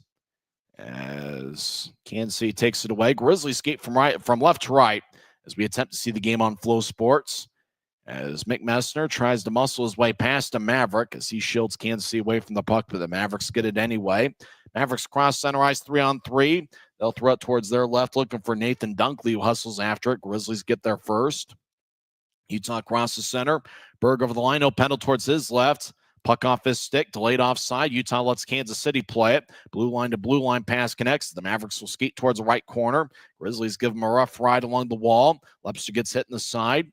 Puck goes back towards the right wing. Kansas City trying to shield Cooper Jones from the puck. Kansas City tees it up. Right point. Righty shot saved by Barczewski as Grizzlies get it with Dashke's at the near goal line. He spreads the ice. He'll feed a long-range pass. It's picked off at center ice by Kansas City. And the Mavericks will bounce it back into the right corner deep in the Grizzlies zone. Dashke will slide it about 20 feet ahead. Now the Grizzlies will outlet it to center ice. Kansas City takes it away. They re-enter down the middle of the ice. Lefty shot saved by Barczewski. Rebound towards the left wing wall. Utah comes up with it as Connors will sweep one out to center ice as Lepster trying to roll one in as Connors chasing after it in the right corner. Connors gets it after battling with McPherson. Puck goes back to neutral ice. Grizzlies hustle after it. Kansas City on two knees will get it ahead. Sullivan moves to the middle of the ice and it's knifed away by Griffin Ness. Puck back towards Ness. He extended his stick but couldn't reach it. Mavericks will dump it back in. They ended up dumping it onto Barczewski, who covers up as he stops play with 10:14 left in the second. So we're about halfway through the scheduled 60-minute affair. And it's just a 1-0 game as Briley Wood got Utah on the board as he picked up his 20th of the year. Matt Arujo and Luke Manning got the assists. Kansas City's outshot Utah 16-14, but the Grizzlies have a 7-4 edge in the shot count in the second period. We won't mention the fact there hasn't been a penalty in the game because every time I do, we get the game's first penalty not long after that. Grizzlies won the draw. Mastrodonado was looked at by Colin Lee after the Wood goal as he was looking over his right wrist. Mavericks towards the right corner, cycle it back around as puck towards the left corner. Grizzlies deliver a hit. Utah will move it out to center ice. Connors looking for Ness. Ness chasing after it. No icing on the play. Puck deep in the Kansas City zone. Mavericks will move it back towards their blue line. Puck off a skate and it goes back to the Grizzlies. Thrower goes D to Arujo. Arujo now has an assist to go along with 2 goals in Grizzlies uniform. He'll skate towards the left circle, trying to center it. Instead, Arujo keeps it. Right side, he'll take a lefty shot. Saved by LaFontaine. And he holds on. Chase Brand is going after Briley Wood. Wood scored in front of Kansas City's net on a loose puck, and Kansas City's trying to make sure that doesn't happen again. 9:34 is left in the second. Now Marcus Crawford pushes Briley Wood. It's Wood's goal with Araujo and Manning getting the assists. As Wood scored 7:35 into the second.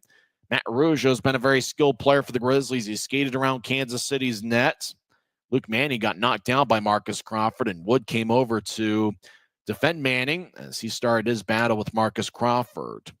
It's Utah 1, Kansas City nothing. We're back in 1 minute on the Utah Grizzlies Hockey Network. Les Schwab changed the tire game more than 70 years ago. Today, we still believe you should get more from less. Like more hustle, less hassle. More of the best service around, less of the runaround. Because we include America's best tire warranty in every tire we sell. So you get more unbeatable warranty, less charging you extra. It's why we're more than proud to say, you get more from less. From commercial to recreational truck accessories, Mountain Land Truck Outfitters has got what you need. Flatbeds, spray and bed liners, lifts and leveling kits, wheels and tires. Mountain Land Truck Outfitters proudly uses a brand you know and trust. And with our experienced, knowledgeable, and friendly staff, your visit here will be informative and enjoyable. Stop into our convenient location in Provo at 265 South 100 West or call 801-225-4637 to get a quote for your fleet or individual truck. Mountain Land Truck Outfitters. Now we're past the halfway point, and Utah leads 1-0. Bradley Wood with Utah's lone goal, and he now leads the club with 20 goals on the season. Greg Armstrong take the drives out there with Manning and Wood. Utah's had a shot advantage in the second period of 7-4. We're skating 5-on-5. Now Kansas City has a breakaway off the draw. Mavericks skate down the middle. Crew puts on a move. He'll take a righty shot. What a stop by Barczewski as he held his ground and stopped Crew's breakaway. Armstrong gets out towards center ice. Grizzlies get to Manning. He's surrounded by three Mavericks, so move it to his right. Armstrong fires towards the net looking for a redirection from Manning, and it goes wide. As Grizzlies over in the left corner get to Wood. He'll take a righty shot, saved by LaFontaine. Puck will slide towards the near wing wall. Kansas City gets it. Mavericks will move one towards the right side, 3-on-2.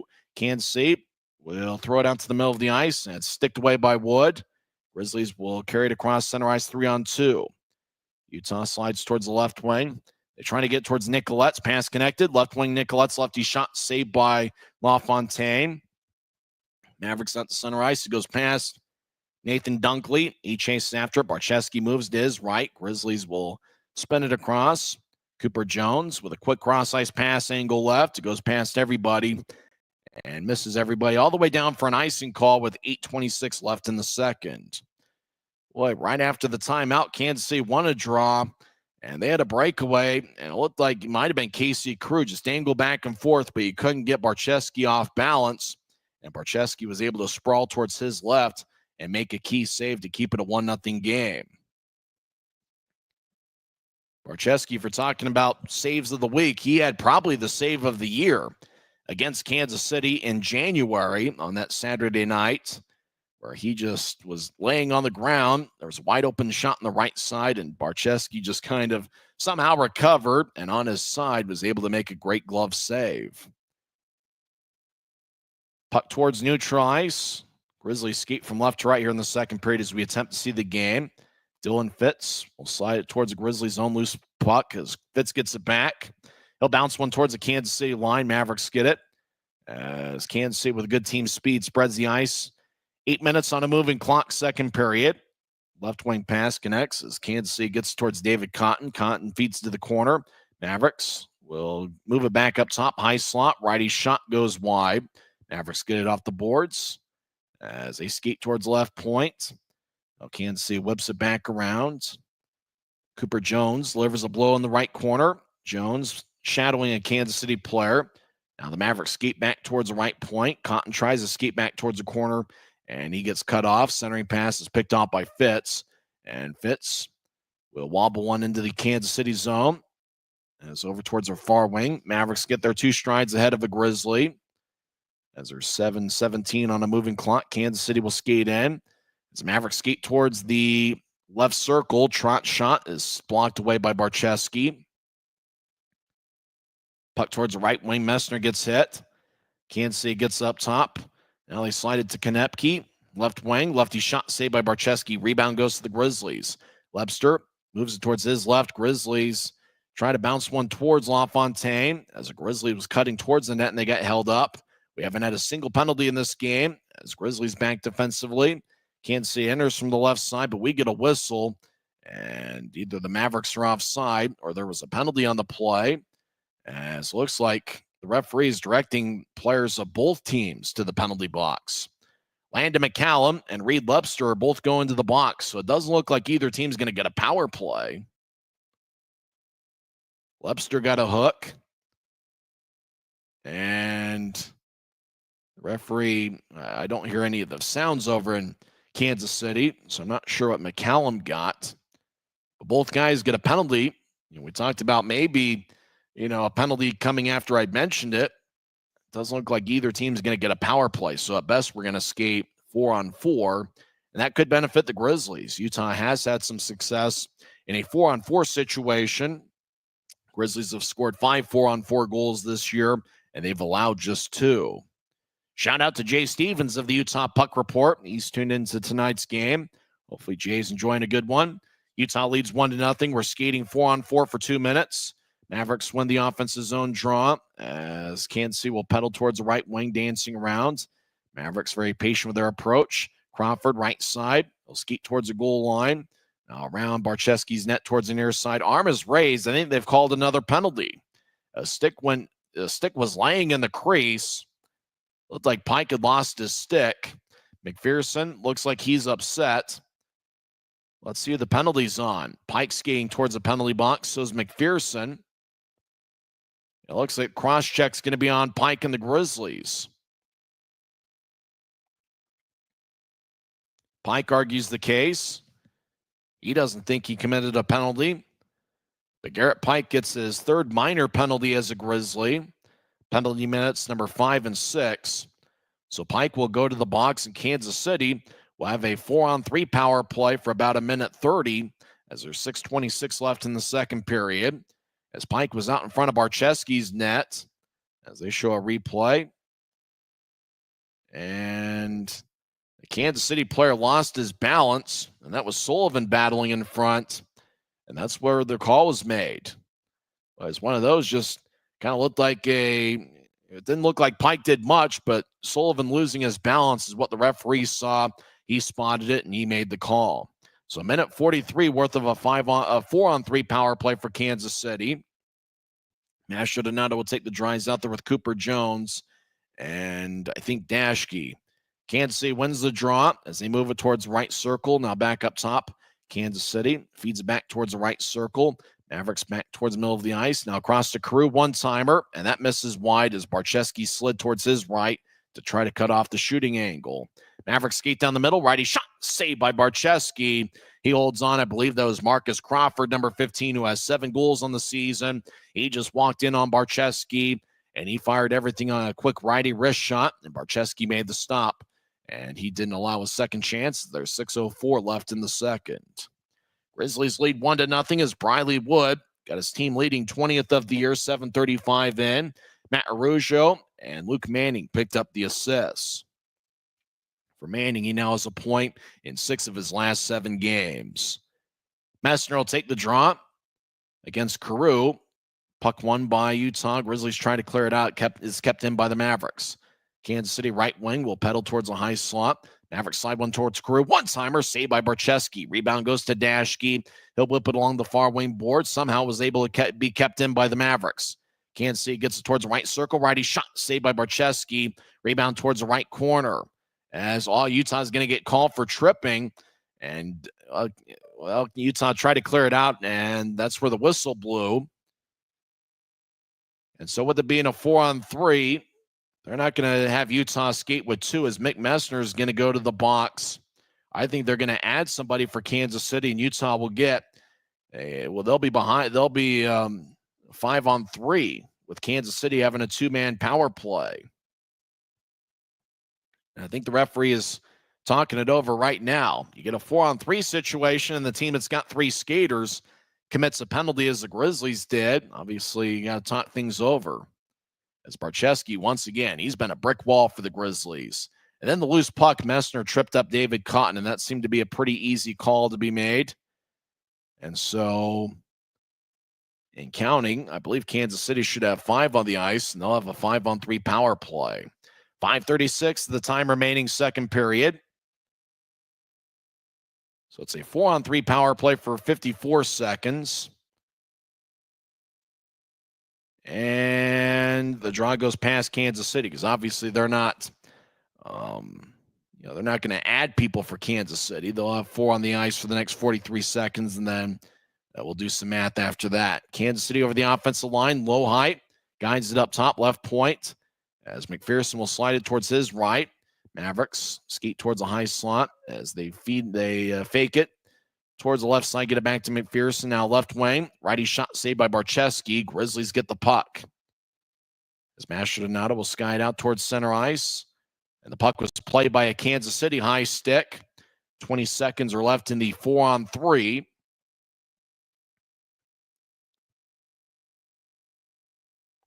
As McPherson will skate towards the bench.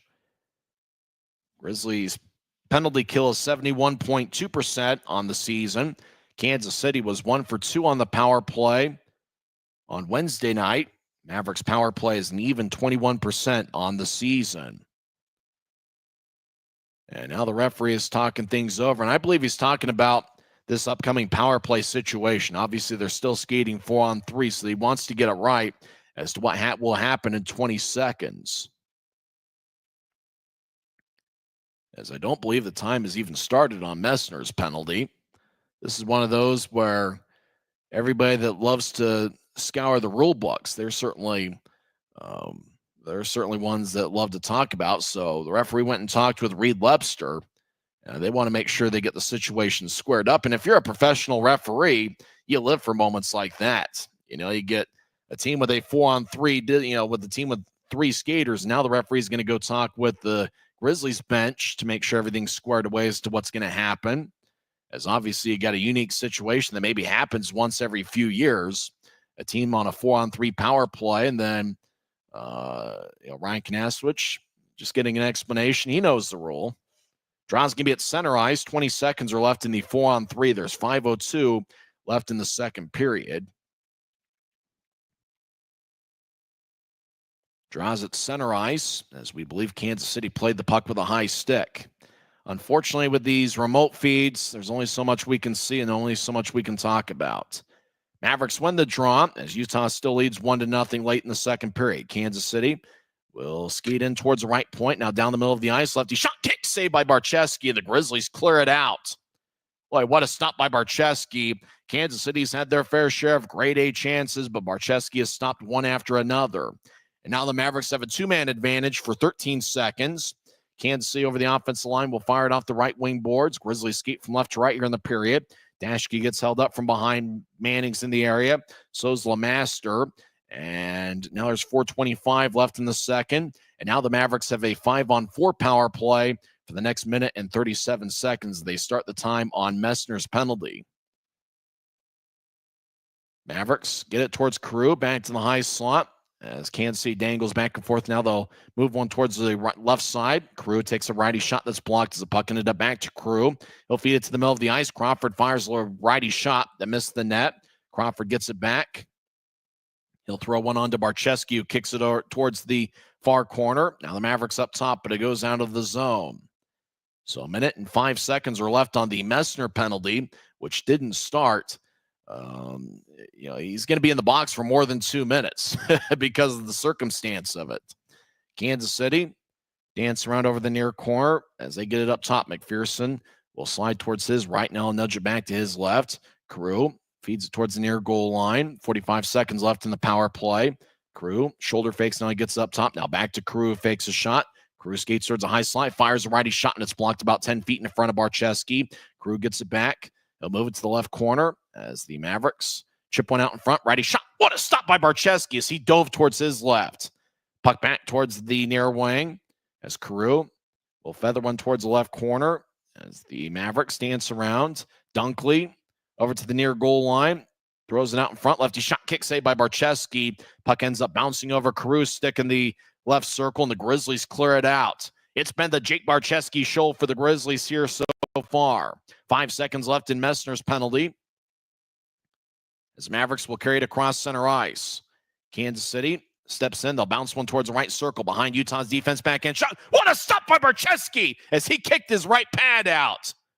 And Messner's out of the box. We're skating 5-on-5. Great penalty kill by the Grizzlies and Jake Barczewski, who continues to make one highlight save after another. Berg shadows a Maverick over in the right corner. As Kansas City will get it towards the left wing. Lefty shot, and that's blocked as the puck will sky out of play.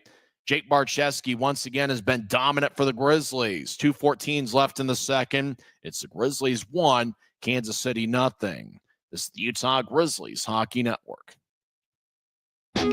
Mavericks' new bean-to-cup machines always deliver a freshly ground cup of coffee on demand, so you can enjoy any of our premium roasts at their best, day or night, hot or iced. Enjoy a fresh cup today.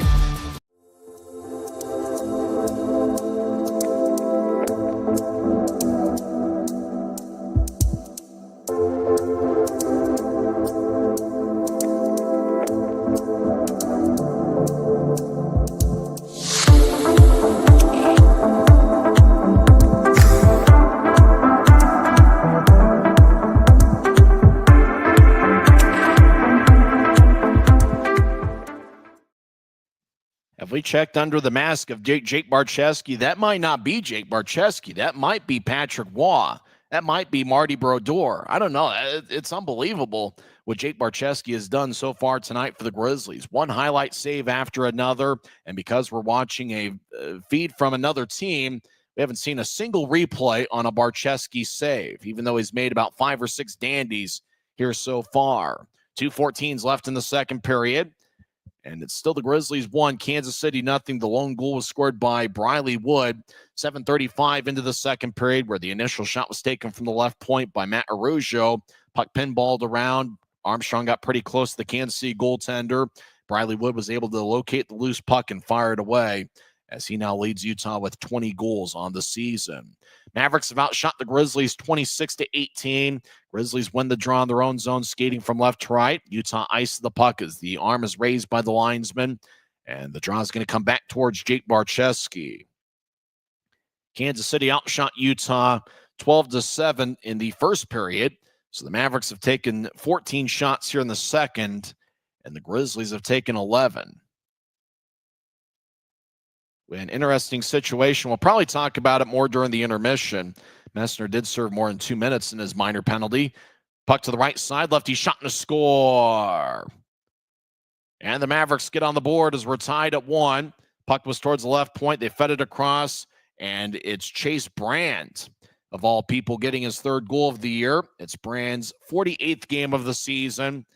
As Mavericks won the draw, they got towards the left point. Brand was all alone. He got the puck in the right circle, and he fired a lefty shot past Barczewski.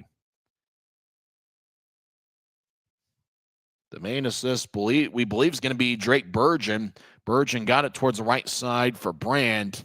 And Brand, who doesn't score a ton of goals, but with injuries and call-ups, he's seen a bigger role. And it's Chase Brand who scored glove side past Barczewski. Brand had 1 goal this season for Adirondack in 25 games, and this is his 2nd goal as a Maverick, and this just his 23rd game. Brand played the majority of his college career at St. Cloud State University. He also played last season at Augustina University, where he had 5 goals in 30 games. Grizzlies won the draw, and they iced the puck with 1:56 left in the second. Well, as great as Jake Barczewski's been, obviously, it's not going to stop them all, and Brand had a pretty good look from the right wing. So we're tied at 1 with 1:56 left in the second period. Kansas City scored late in the second period in Wednesday night's game. Connors will take the draw against Dunkley over on the left side.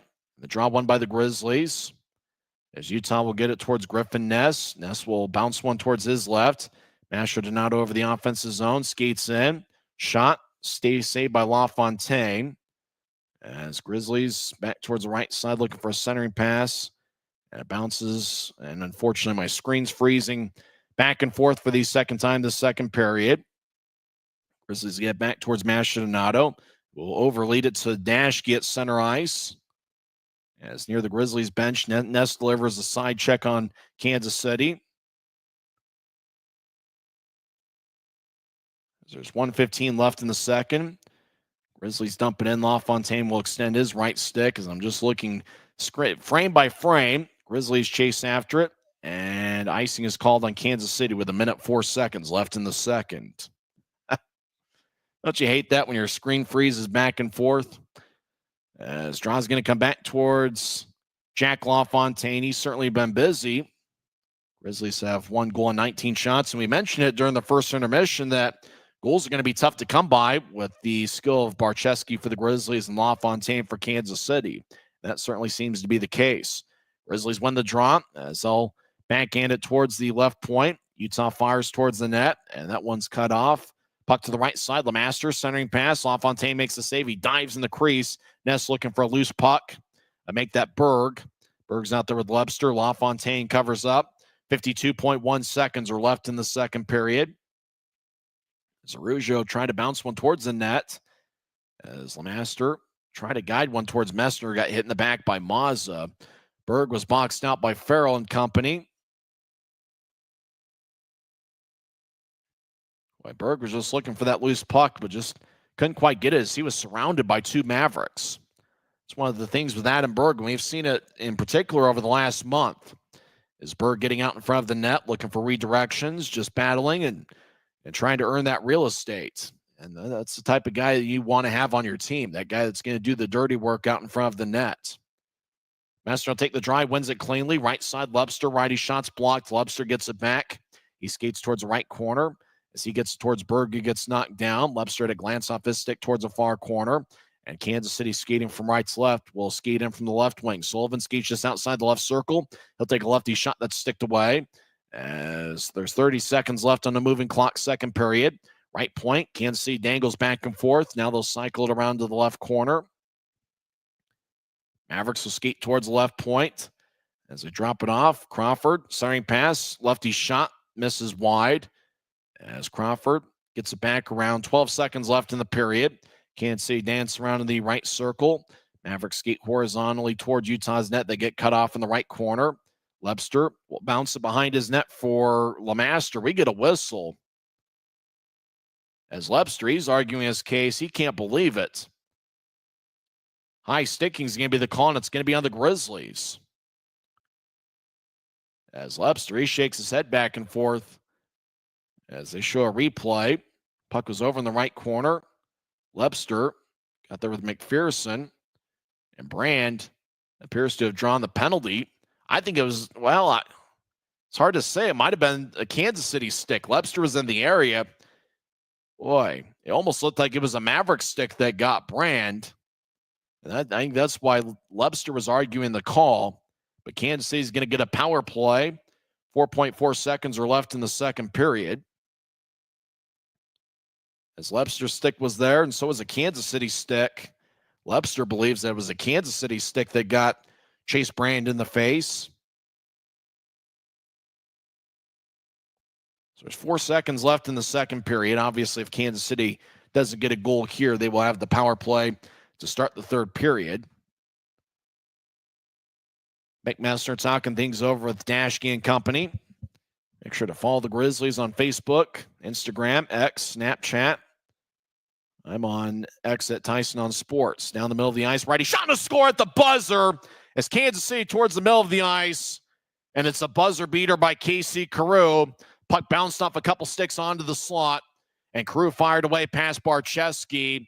They may have to check to make sure that the goal counts, as Carew believes he's given Kansas City a 2-1 lead. Puck off a couple sticks off of Dashke. Then Carew fired away. Stick side past Barczewski at the buzzer. As it was off of Dashke's skate.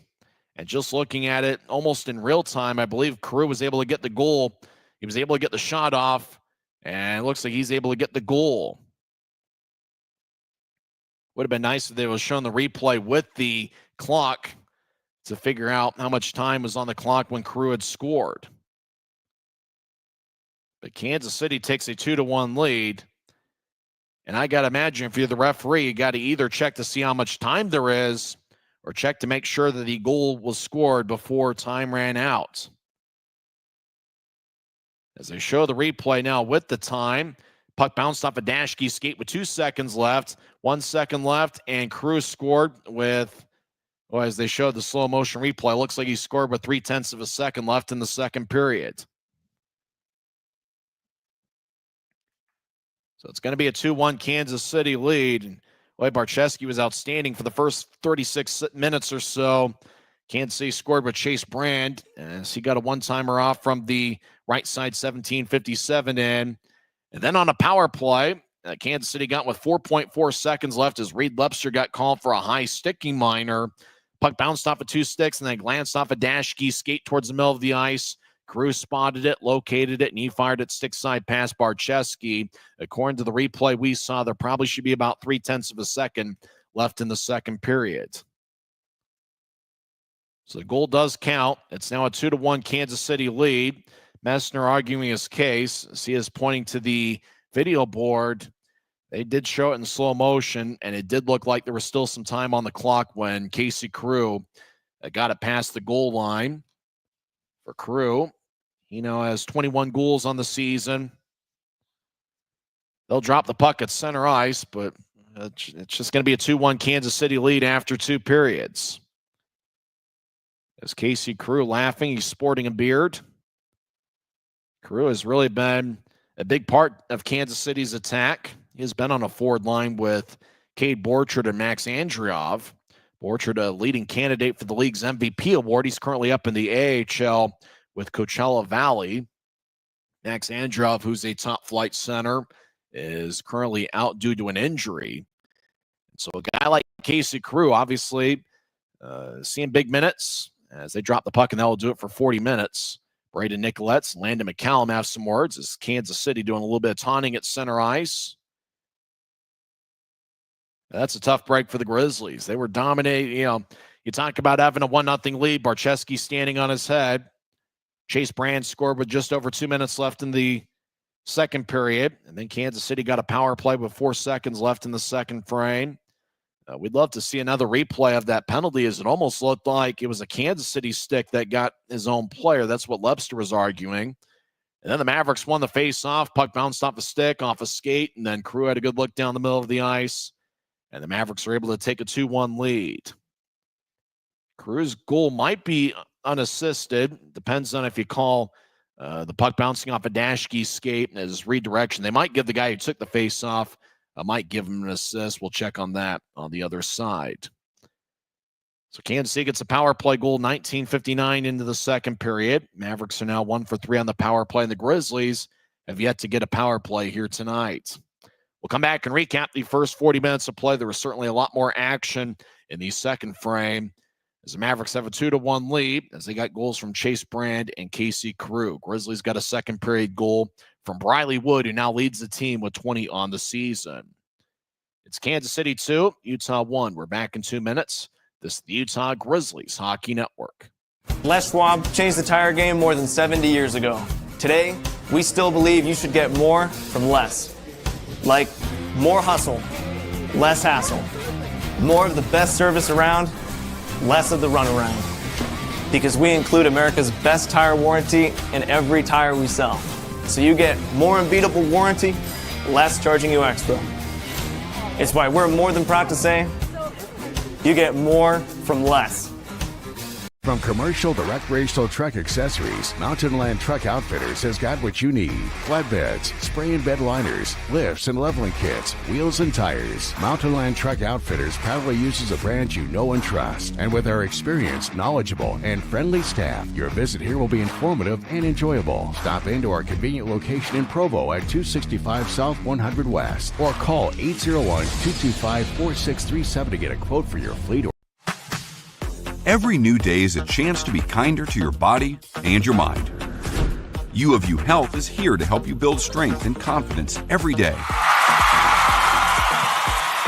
Let us help you be a better you. U of U Health, official health partner for the Utah Jazz, Utah Hockey Club, Utes Athletics, and the Utah Grizzlies. Take the first step today at uofuhealth.org. Since 1939, America First has helped people start businesses, buy homes and cars, and achieve their financial goals.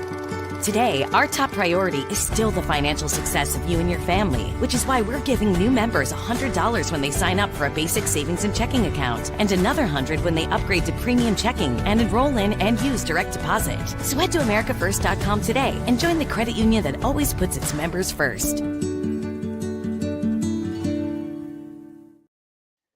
Well, it's Kansas City 2, Utah 1, as they played 40 minutes over at Cable Dahmer Arena. I'm Tyson Whiting watching on a laptop here just outside the Grizzlies team store at Mavericks Center. Neither team scored in the first period. Kansas City outshot Utah 12-7. Both goaltenders were solid to start. Grizzlies got on the board 7:35 in as Matt Araujo had the puck in the left point. He fired towards the net. Craig Armstrong was battling with the Maverick as LaFontaine felt like he had lost his balance a little bit. There was a loose puck, and Briley Wood was able to locate it. And Wood fired it past the goal line as he picked up his team-leading 20th goal of the year. Matt Araujo and Luke Manning picked up the assist. Manning now has a point in 6 of his last 7 games. And for Matt Araujo, I believe it's his first assist of the season. He had 2 big goals for the Grizzlies over the last month. Both of them are game winners. And Araujo adds an assist to his point total, and I believe it's actually his first professional assist. As Araujo has really been a strong addition for the Grizzlies. He came over in late February, and he's played some good hockey for the Grizz. So Utah took a 1-0 lead, 7:35 into the second period. Jake Barczewski made about 5 or 6 highlight saves in the second to keep it a 1-0 game. Kansas City finally got on the board as they had the puck over in the left point, and Bergen just got it across to a wide-open Chase Brand. Brand had the puck in the right circle, and he fired it past Barczewski. Brand picked up his 3rd goal overall this season and his 2nd in a Kansas City uniform. He had 1 goal in 25 games with Adirondack earlier this year, and that tied it up 17:57 into the second. And then Kansas City got a power play. 19:55 into the second. There was officially 4.4 seconds left in the second period.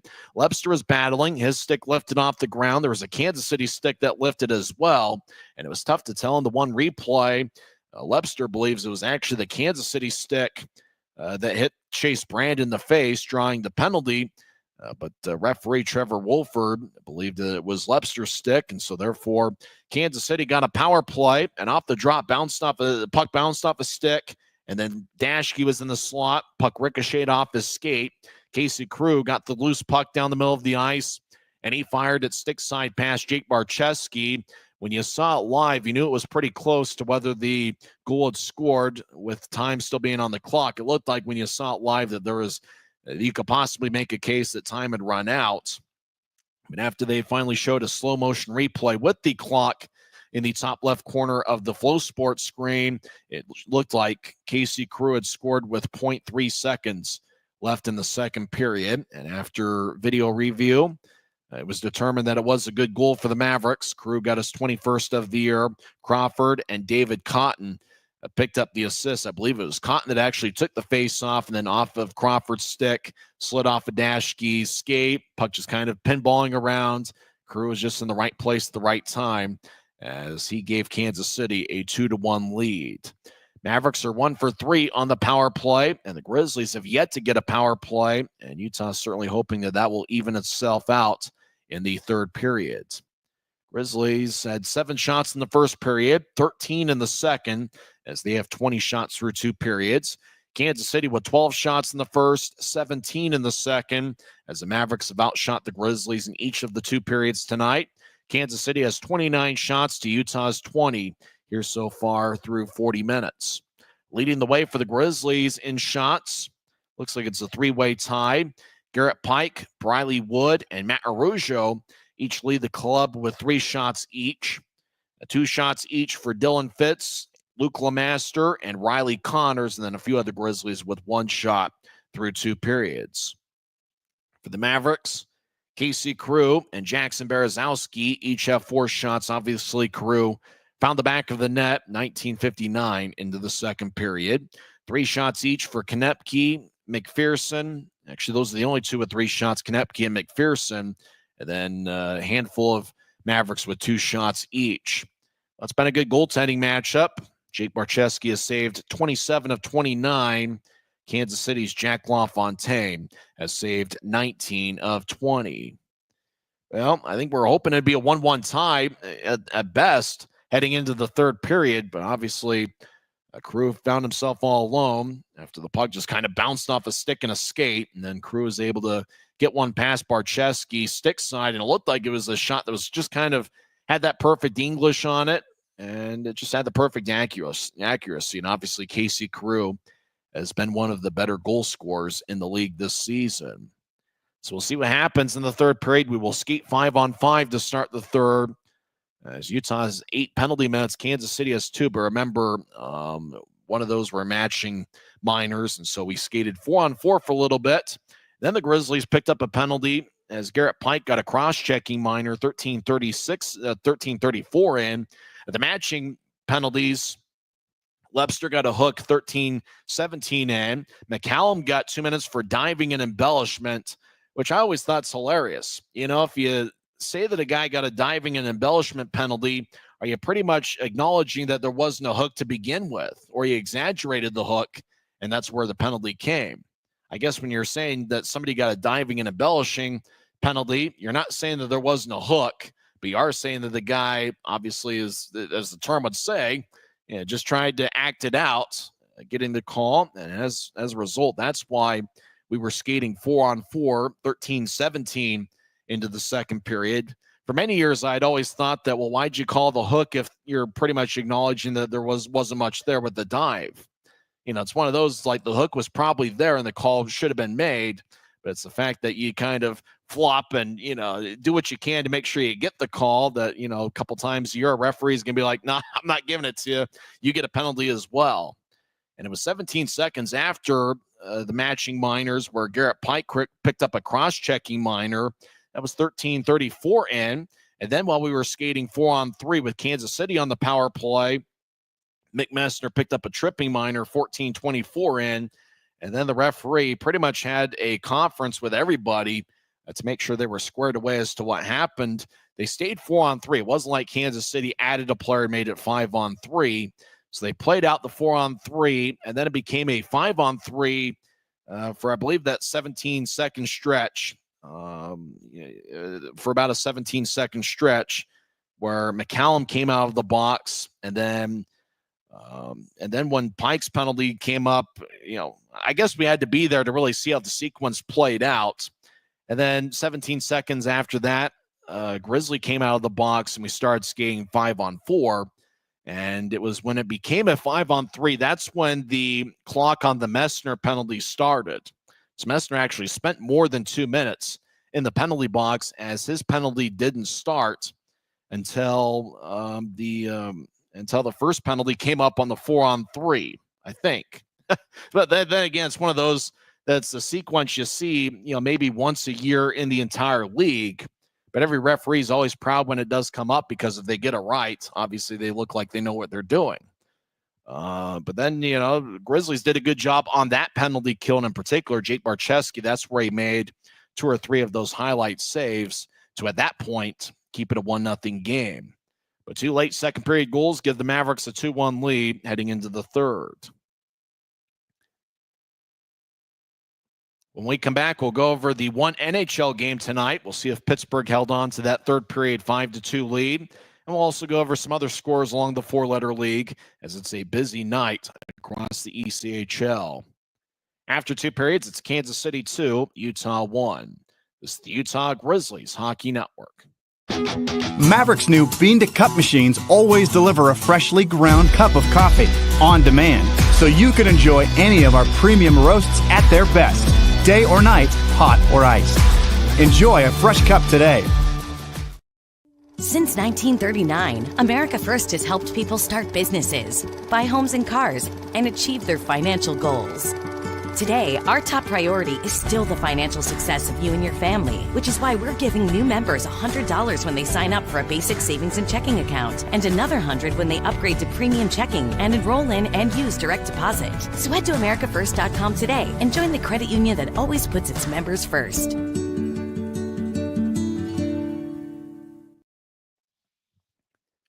Kansas City leads 2-1 after 2 periods. The one NHL game saw Pittsburgh defeat Columbus 6-3. Both of Pittsburgh's future Hall of Famers Sidney Crosby and Evgeny Malkin each found the back of the net as they each had a goal. As Pittsburgh came away with a 3-goal victory, but Columbus was the one that outshot Pittsburgh 47-34. The Grizzlies NHL affiliate, the Colorado Avalanche, are in action tomorrow night as they take on the Montreal Canadiens. That will be a road game that I believe will actually be Hockey Night in Canada over north of the border. At 3 o'clock, it'll be a hockey day in Utah, as some would say, as the 23-5 Tampa Bay Lightning head to the Salt Lake Valley for the first time ever as they take on the 31-27-11 Utah Hockey Club. Jake Gensel leads Tampa Bay with 33 goals on the season. Kucherov has 67 assists on the year. And if you talk about underrated players year in and year out, they talk about all the superstars, the McDavids, the Dreisaitl's. I don't think that Nikita Kucherov gets talked about nearly enough. And that would be fun for those that are in attendance tomorrow to be able to see him live and in person. I'd love to get out there, but the Grizzlies play at 5 tomorrow. So Kucherov will be in town for the first time ever. The hockey club is certainly in a playoff race. Dylan Guenther's got 25 goals on the year. Utah came away with a 5-2 victory over the Buffalo Sabres last night with a little bit of a help from the Buffalo own goal on the delayed penalty, and that gave Utah a 4-2 lead. Then Utah obviously scored again later in the third period. The Seattle Kraken is the NHL affiliate of the Kansas City Mavericks, and the Kraken will be in action tomorrow night as they take on the Edmonton Oilers. That will be an 8 o'clock start in the Mountain Time Zone. When we come back, we'll go over the ECHL scoreboard as after 2 periods, Kansas City leads Utah 2-1. This is the Utah Grizzlies Hockey Network.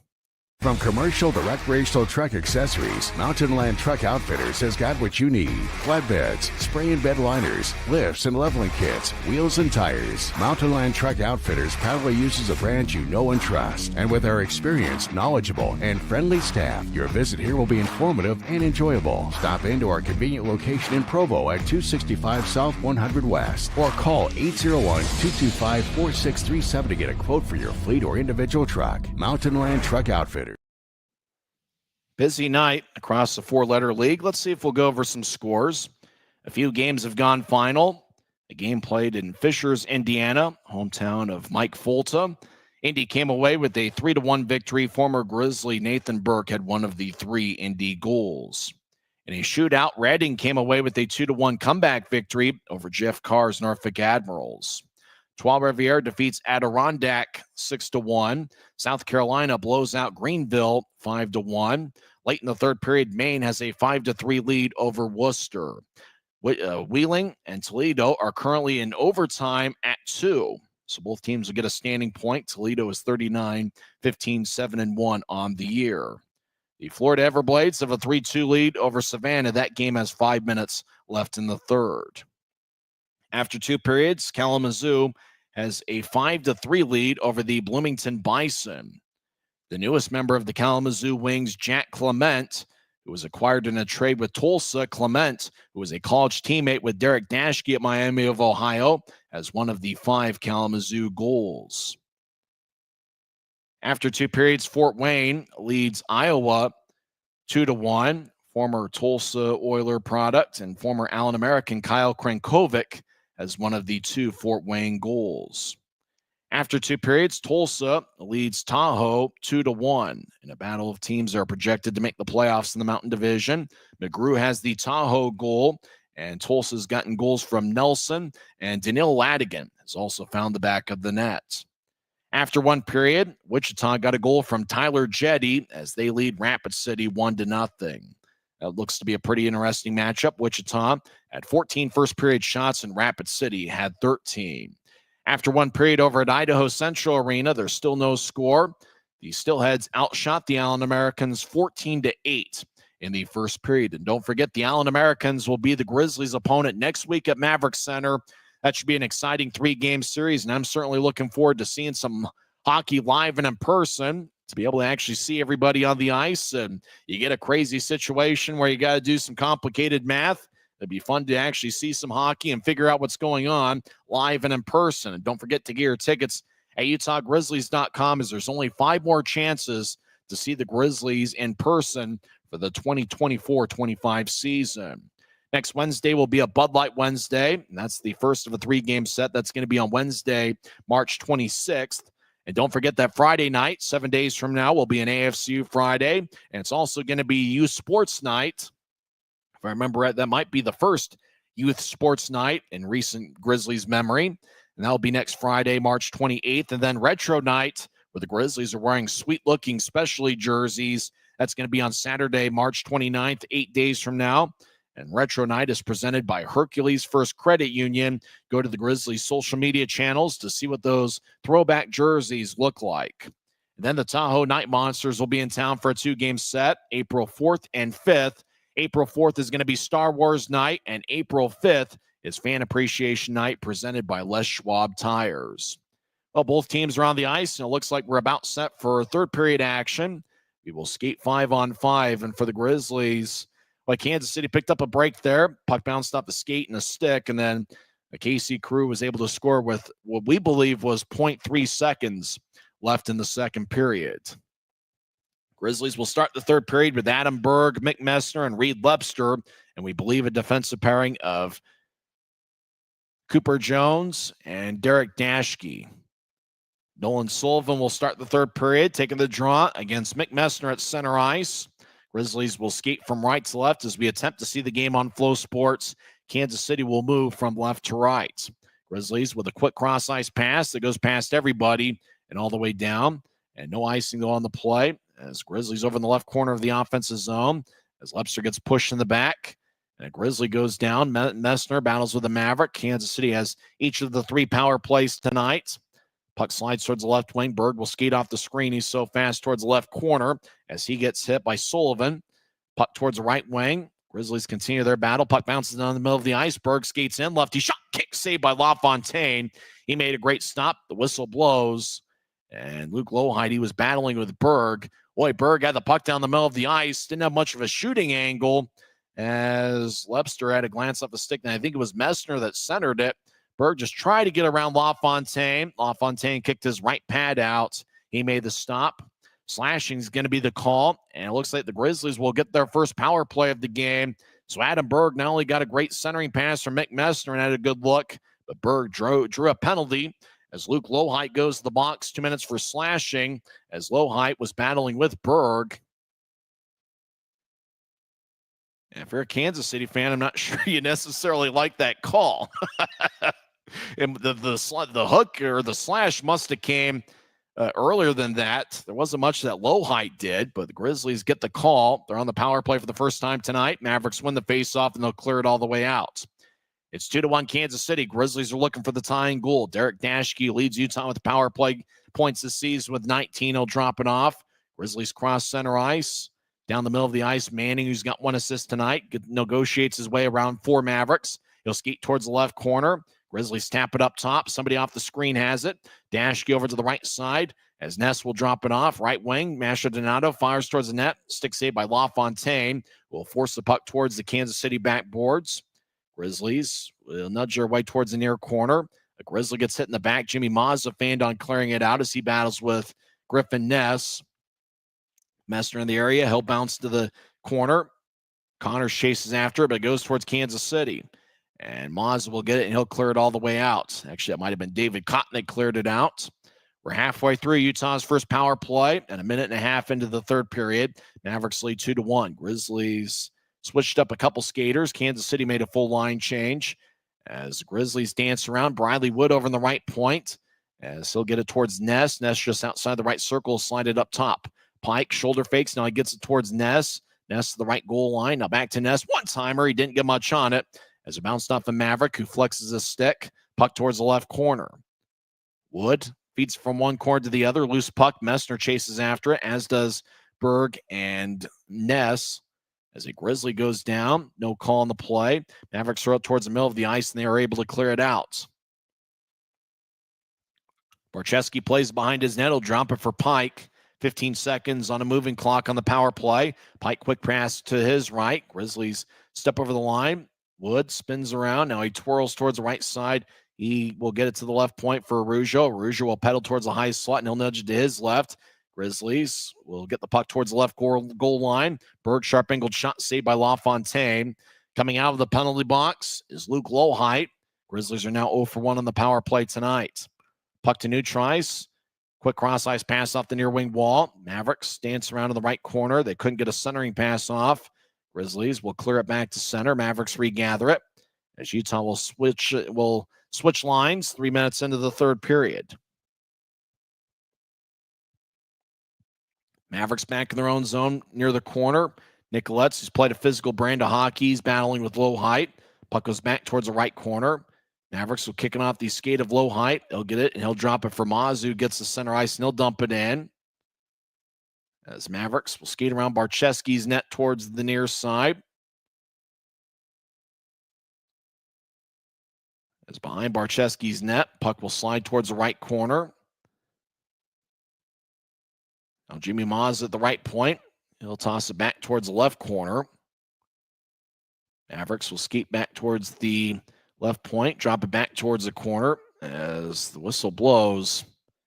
And we get some pushing and shoving.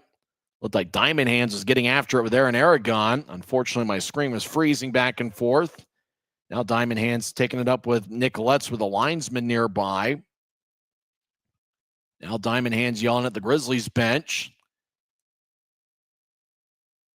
So it should be a Utah power player, 16-17 left in the third. And Daniel Amesbury, he gets 2 minutes for elbowing. Boy, they signaled two different things with Amesbury. He might have picked up 2 penalties. He picked up an elbowing. He might have picked up a rough. So that might be what gets the Grizzlies back in the game. As Amesbury, who rumors has it he's actually banned from the Federal League, picking up well over 300 penalty minutes. They show a replay. Amesbury delivered an elbow on a Grizzly. Yeah, that does look like a big hit. And it was seen by referee Trevor Wolford.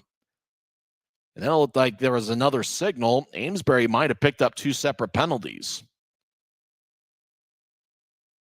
So we're going to skate 5-on-4. Waiting for the score bug to let us know if there's 2 minutes or 4 minutes. There is 4 minutes on a power play for the Grizzlies. I believe it's 2 separate minors. Luke Manning will take the drives out there with Berg and Ness. Critical sequence for the Grizzlies to try to tie it up. They have a 4-minute power play. Kansas City wins the faceoff. They'll clear it out. Utah's due for a power play goal. They've got 5 power play tallies against Kansas City this season. This is the 9th game between the clubs. Grizzlies out to Neutrice, crossing center ice, bouncing puck towards the right. Utah nudges it back towards the right point for Pike. He'll skip it to his left as Berg gets the puck. He'll get it back towards Pike. One-timer saved by LaFontaine. LaFontaine will throw it towards the far circle, and the Mavericks clear it all the way out. 3:25 left in what we believe is a double minor. Elbowing and possibly roughing for Amesbury. As the Grizzlies get towards center ice, Mavericks build a wall at their blue line. Grizzlies enter from the left side. Mavericks will tap it away from Berg as he was trying to accept the puck. As Kansas City will carry it across center ice. Ness in the area. Utah delivers a push as Manning gets pushed at the Kansas City line. Mavericks have the puck as they spread the ice. 3 minutes left in Utah's power play as the Mavericks play a game of keep away on the Grizzlies. Now Kansas City will throw up past David Cotton deep into the Grizzlies zone. Barczewski drops it off for Dashke. As Dashke will spin the puck behind his back. Grizzlies get towards Neutrice. Left wing feed connects. Grizzlies over the line. As Messner gets pushed in the back by a Maverick, and that's Drake Bergen, who's got an assist tonight. In front of Kansas City's net, Mavericks lose it. Grizzlies skate back towards the right point. As Utah gets towards Riley Connor, still looking for his first pro goal. Drop it to the right point. Now back up top to Dashke, who directs it to his right. Now back to Dashke, who will spin it to his left for Lepster at the left point. Lepster skates towards Dashke. Now gets to the left wing for Messner. I'll take a lefty shot. Saved by LaFontaine. and the Mavericks clear it out to center ice. We get a whistle as I think LaFontaine lost his helmet. Kind of a tough break for the Mavericks. It looked like Kansas City was on their way to clearing the puck out of their zone. But the whistle blows, and I think as a result, Grizzlies might get an offensive zone draw. Messner fired away, and then LaFontaine lost his helmet as the puck ricocheted off towards the chin of LaFontaine. We saw a goaltender earlier this season. I can't remember who it was who intentionally took his helmet off to stop play. That was not the case this time. LaFontaine did lose it on the Messner shot.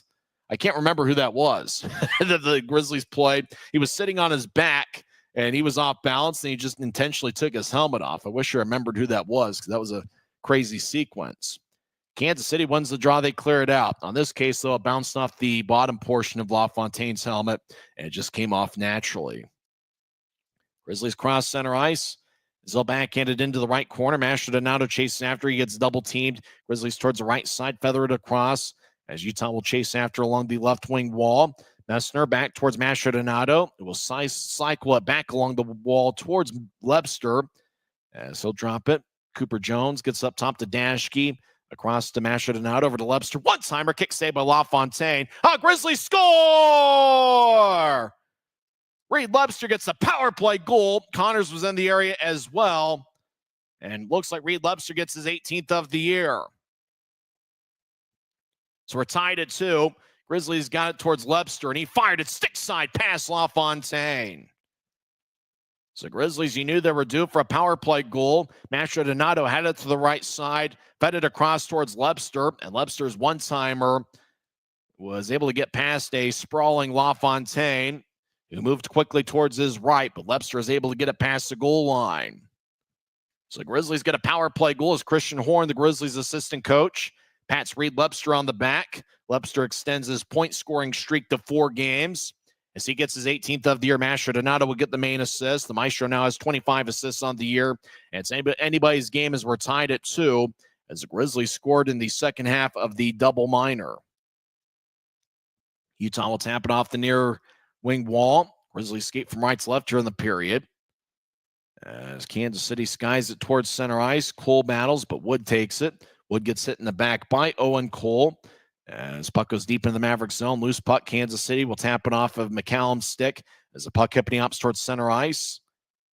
Utah skates back towards their line. Now they'll move it towards Armstrong. Armstrong at center ice will bounce one to Wood. Wood skates down the middle of the ice, stick a righty shot, saved by LaFontaine. As Wood pretty much had a breakaway, but he had to quickly maneuver as Kansas City was skating after him. LaFontaine made a big save to keep it a 2-2 tie. Kansas City crosses center ice. They guide over the offensive line. Now they veer off to the left. Sticked away. McCallum couldn't handle it. Kansas City loses the puck along the near wing. Grizzlies will sky it towards Kansas City ice. Mavericks will push it back towards their right. As Mavericks around center ice, Zach Trott will dump it in. He chases after it. Cotton gets hit in the side. Puck goes up top and all the way out as it slides towards LaFontaine. So he'll curl it around his net. Taking the puck is Drake Burgeon. Rink wide feed. Goes towards the Kansas City line. As Mavericks cross center ice. Burgeon down the middle of the ice skates in. He'll take a righty shot and he scores. And the Mavericks just walk towards Barcheski. Fired away. And Drake Burgeon gets his second of the year. And it's now a 3-2 Kansas City lead. Boy, Mavericks are just in their own zone. Boy, Burgeon just kind of casually, the Red Sea was parted down the middle portion of the ice. Burgeon doing his best Danny Ainge Sweet 16 impersonation, just skated down the middle of the ice unimpeded, had all sorts of momentum, and he was able to get it stick side past Barcheski. It's one the Grizzlies unit would love to have back as Burgeon now has 2 goals as a pro. He gives the Mavericks a 3-2 lead. That was a tough one to see if you're a Grizzlies fan. Burgeon had the puck down the middle of the ice. He was in his own zone, and he just quickly skated around 3 or 4 Grizzlies, and then was able to get the shot past Barcheski. Grizzlies towards the left wing. They're in the offensive zone. Berg drops it off. Lebster gets it across, right point. Grizzlies fire a righty shot, and that's blocked away with traffic. So both teams have a third period goal. Kansas City leads 3-2. Mavericks race out towards center ice. Sullivan dumps it in as Bergeron has the game's deciding goal. He played at St. Lawrence University for 4 seasons. He was the captain at St. Lawrence University this season. That's where Riley Connors played this year. Bergeron had 2 goals in 35 games, and he now has 2 goals, and this is his 5th game as a Maverick and as a professional. As Kansas City skates in, unimpeded, backhand shot. What a stop by Barcheski as he slid towards his left. As Kansas City will feather one across, ricochets off the right wing boards. Mavericks in the offensive zone. As we play 9 minutes into the third period, Mavericks dance around in the left corner. Screen is a little bit too wide to figure out who's who at the moment. Mavericks towards the high slot as McPherson tried to throw it towards the middle of the ice, went past 3 or 4 sticks towards the left corner. Kansas City throws it to the middle of the ice. Utah picks it off. Grizzlies chip it ahead. Chasing after the puck is Mastrodonato. He gets in the right corner, stride ahead of a Kansas City player. Mastrodonato whips it towards the left point. Now back to Dashke. He'll center it. Lefty shot is blocked away by LaFontaine. Shot was taken by Matt Arujo, who's averaging close to 2 shots per game as a Grizzly. Mavericks clear it back to center ice. Grizzlies hustle after it. They get it at their blue line. Arujo moves it ahead. He glanced up the stick looking for Manning. Briley Wood muscles his way around 2 Mavericks towards Kansas City's net and behind it. Now the Mavericks take it away, and they'll bounce one towards Barcheski. Loose puck gathered by, we believe, we can't tell who that is. Might be Lebster, who gets it to Arujo. We're halfway through the third period. Mavericks lead 3-2. Arujo with a rink-wide feed that misconnects, and icing is on the Grizzlies with 9:55 left in the third. Drake Bergeron's goal was assisted by Nathan Dunkley, and the goaltender, Jack LaFontaine, picked up an assist. The time of goal was 7:52 into the third period. So LaFontaine is just a goal and a fight away from a Gordie Howe hat trick. As the Kansas City goaltender, we mentioned, does have a couple games of NHL experience with the Carolina Hurricanes. LaFontaine's also appeared in 2 games with Coachella Valley this season. Kansas City wins the draw as they skate from left to right. Berezowski dumps it in, not to be confused with Barcheski for the Grizzlies, last name spelled similarly. As Kansas City left point, lefty shot is blocked away. Barcheski might have gotten a piece of it. Mavericks cycle it back around towards the left point. Mavericks fire towards the net. Too much traffic out in front as it missed wide as Kansas City was able to miss the net. Glove stick side on Barcheski. Kansas City towards the right circle. They feed it to the high slot. David Cotton dances around, shoulder fakes. Now he takes a lefty shot into traffic, and that one's blocked away. And now the puck goes back to neutral ice. Grizzlies in control. Utah will toss off the near wing wall and chase after it as Manning, but it's taken away by Konepke. As we got about 9 minutes left in the third period. Mavericks skate down the middle of the ice, veer off to the left circle. Utah takes it away. Grizzlies will tap it off the far glass. And now the puck ricochets towards the near side. Grizzlies at neutral ice will brush it in. Fitz chases after it. No icing on the plays. The Grizzlies were able to get towards the right corner. Utah gets up top. Right point, lefty shot is blocked away. It's laying towards the near circle, and the Mavericks will tattoo it off the near wall out to center ice. Kansas City at neutral ice will spin it towards the left circle. Carew try to get around Nicolet's. Nicolet's knifed it away. Good defensive work by Braden Nicolet's out of the University of Alaska Fairbanks. Nicolet's dumps it in. He collides with the Maverick. And we get a whistle. Nolan Sullivan and Braden Nicolet's.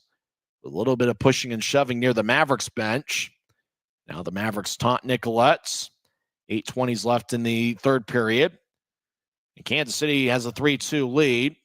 Looks like a Maverick might be headed towards the penalty box. As Fitz got towards center ice, he got pushed by Sullivan. And then Nicolet's took the puck, and then Sullivan cross-checked him right in the face. So I got to imagine Nolan Sullivan get a cross-check, and he is in the box right now as there's 8:21 left in the third period. It is a Utah power play, and it did look like it was a good call as Nicolet's was at center ice trying to dump it in, and he got cross-checked right in the face by Nolan Sullivan. It's Kansas City 3, Utah 2. We're back in 1 minute. This is the Utah Grizzlies Hockey Network.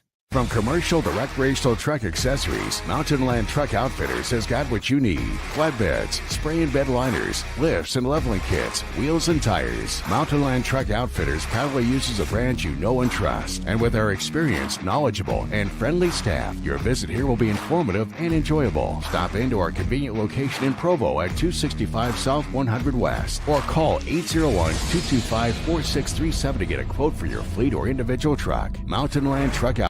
Les Schwab changed the tire game more than 70 years ago. Today, we still believe you should get more from less. Like more hustle, less hassle. More of the best service around, less of the runaround. Because we include America's best tire warranty in every tire we sell. So you get more unbeatable warranty, less charging you extra. It's why we're more than proud to say, you get more from less. The Grizzlies should have a power play with 8.5 minutes left in the third period. As Nolan Sullivan got 2 minutes, I believe it's cross-checking. We didn't get to see the signal from the referee, but the Grizzlies are on a power play. Kansas City leads 3-2. And this is certainly a critical sequence. Grizzlies do have a power play goal in the third period from Reed Lebster, but Drake Bergeron scored after Lebster had tied it up at 2, and Kansas City now leads 3-2. Mavericks will throw it all the way towards Jake Barczewski, who's played a solid game. As there's 8:07 on a moving clock, a minute 45 left in Utah's power play. Sullivan got 2 minutes for roughing, 11:39 into the third. Grizzlies back in their own zone. Now there's less than 8 minutes left in the third. Grizzlies cross center ice down the middle.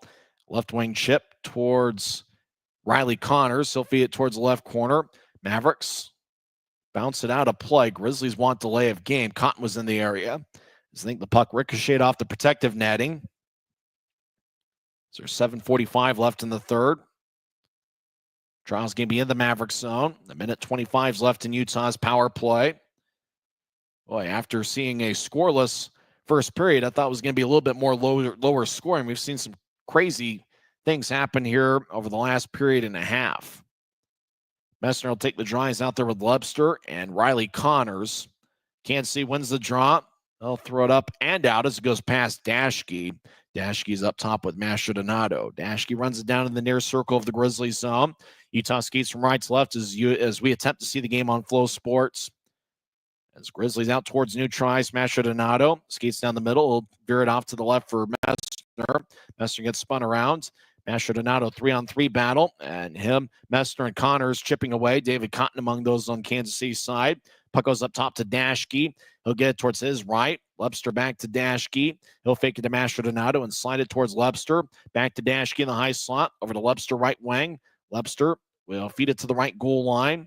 As Messner gets up top to Dashke or to Mastrodonato. One-timer is blocked away as there is a Maverick about 5 feet in front of him. Now Connors, left wing, he'll fire towards the net wide as there's less than 30 seconds left in the power play. Mastrodonato to Dashke across to Lebster. Lebster dangles back and forth in the right circle. As he stops in the corner, he'll slide it up top to Dashke. Dashke will skeet towards his left. He'll take a lefty shot, saved by LaFontaine. Rebound goes out to Mastrodonato. He'll feed it up top to Lebster. Across to Dashke. Dashke fakes a shot. He'll roll one towards Lebster in the right wing. As Lebster gets to Mastrodonato, back to Dashke, over to Messner down the middle for momentum. He'll take a lefty shot, and it's blocked. Puck hipping ops back towards Messner. He gets the puck left circle, or back to 5-on-5 skating. Lebster over in the right circle. Fires it towards Connors. One-timer is blocked. Connors gets it back. He'll backhand it towards the net, and it hits the side of the net on a tough angle along the near goal line. Puck ricochets towards the near corner. Kansas City comes out with this. The Grizzlies and the Mavericks spread the ice. There's 6 minutes left on the moving clock, third period. Kansas City will wing it towards new tries. Pass actually connected. Kansas City will skeet towards the left circle. Now they veered off to the corner as Grizzlies try to knife it away. Puck slides towards the left circle. Grizzlies take it. They'll move it out to center ice. Craig Armstrong with momentum will skeet towards the left circle. Take a lefty shot. Saved by LaFontaine. And he holds on with 5:40 left in the third period. So Grizzlies will have an offensive zone draw when we come back. Utah's looking for the tying goal as Kansas City has a 3-2 lead. Drake Bergeron has the game's deciding goal so far as he scored 7:52 into the third. It's the Utah Grizzlies Hockey Network. Every new day is a chance to be kinder to your body and your mind. U of U Health is here to help you build strength and confidence every day. Let us help you be a better you. U of U Health, official health partner for the Utah Jazz, Utah Hockey Club, Utes Athletics, and the Utah Grizzlies. Take the first step today at uofuhealth.org. Since 1939, America First has helped people start businesses, buy homes and cars, and achieve their financial goals. Today, our top priority is still the financial success of you and your family, which is why we're giving new members $100 when they sign up for a basic savings and checking account, and another $100 when they upgrade to premium checking and enroll in and use direct deposit. So head to americafirst.com today and join the credit union that always puts its members first.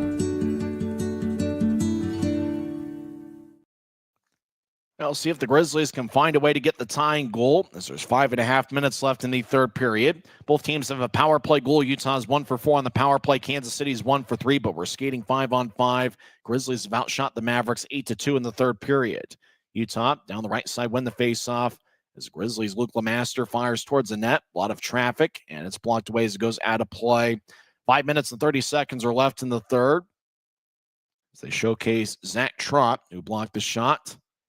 It looks like we got another timeout. 5:30 is left in the third period. We'll come back in 30 seconds and recap what's happened so far. This is the Grizzlies Hockey Network. Les Schwab changed the tire game more than 70 years ago. Today, we still believe you should get more from less. Like more hustle, less hassle. More of the best service around, less of the runaround. Because we include America's best tire warranty in every tire we sell. So you get more unbeatable warranty, less charging you extra. It's why we're more than proud to say, you get more from less. That's the second of a 3-game series. Utah lost 2-1 on Wednesday night. Neither team scored in the first period. Both goaltenders were outstanding. Briley Wood got Utah on the board 7:35 into the second with Araujo, and Luke Manning gained the assists. Kansas City tied it up as Chase Brand got a second in a Kansas City uniform, 17:57 in. Bergen and Nolan Sullivan with the assists.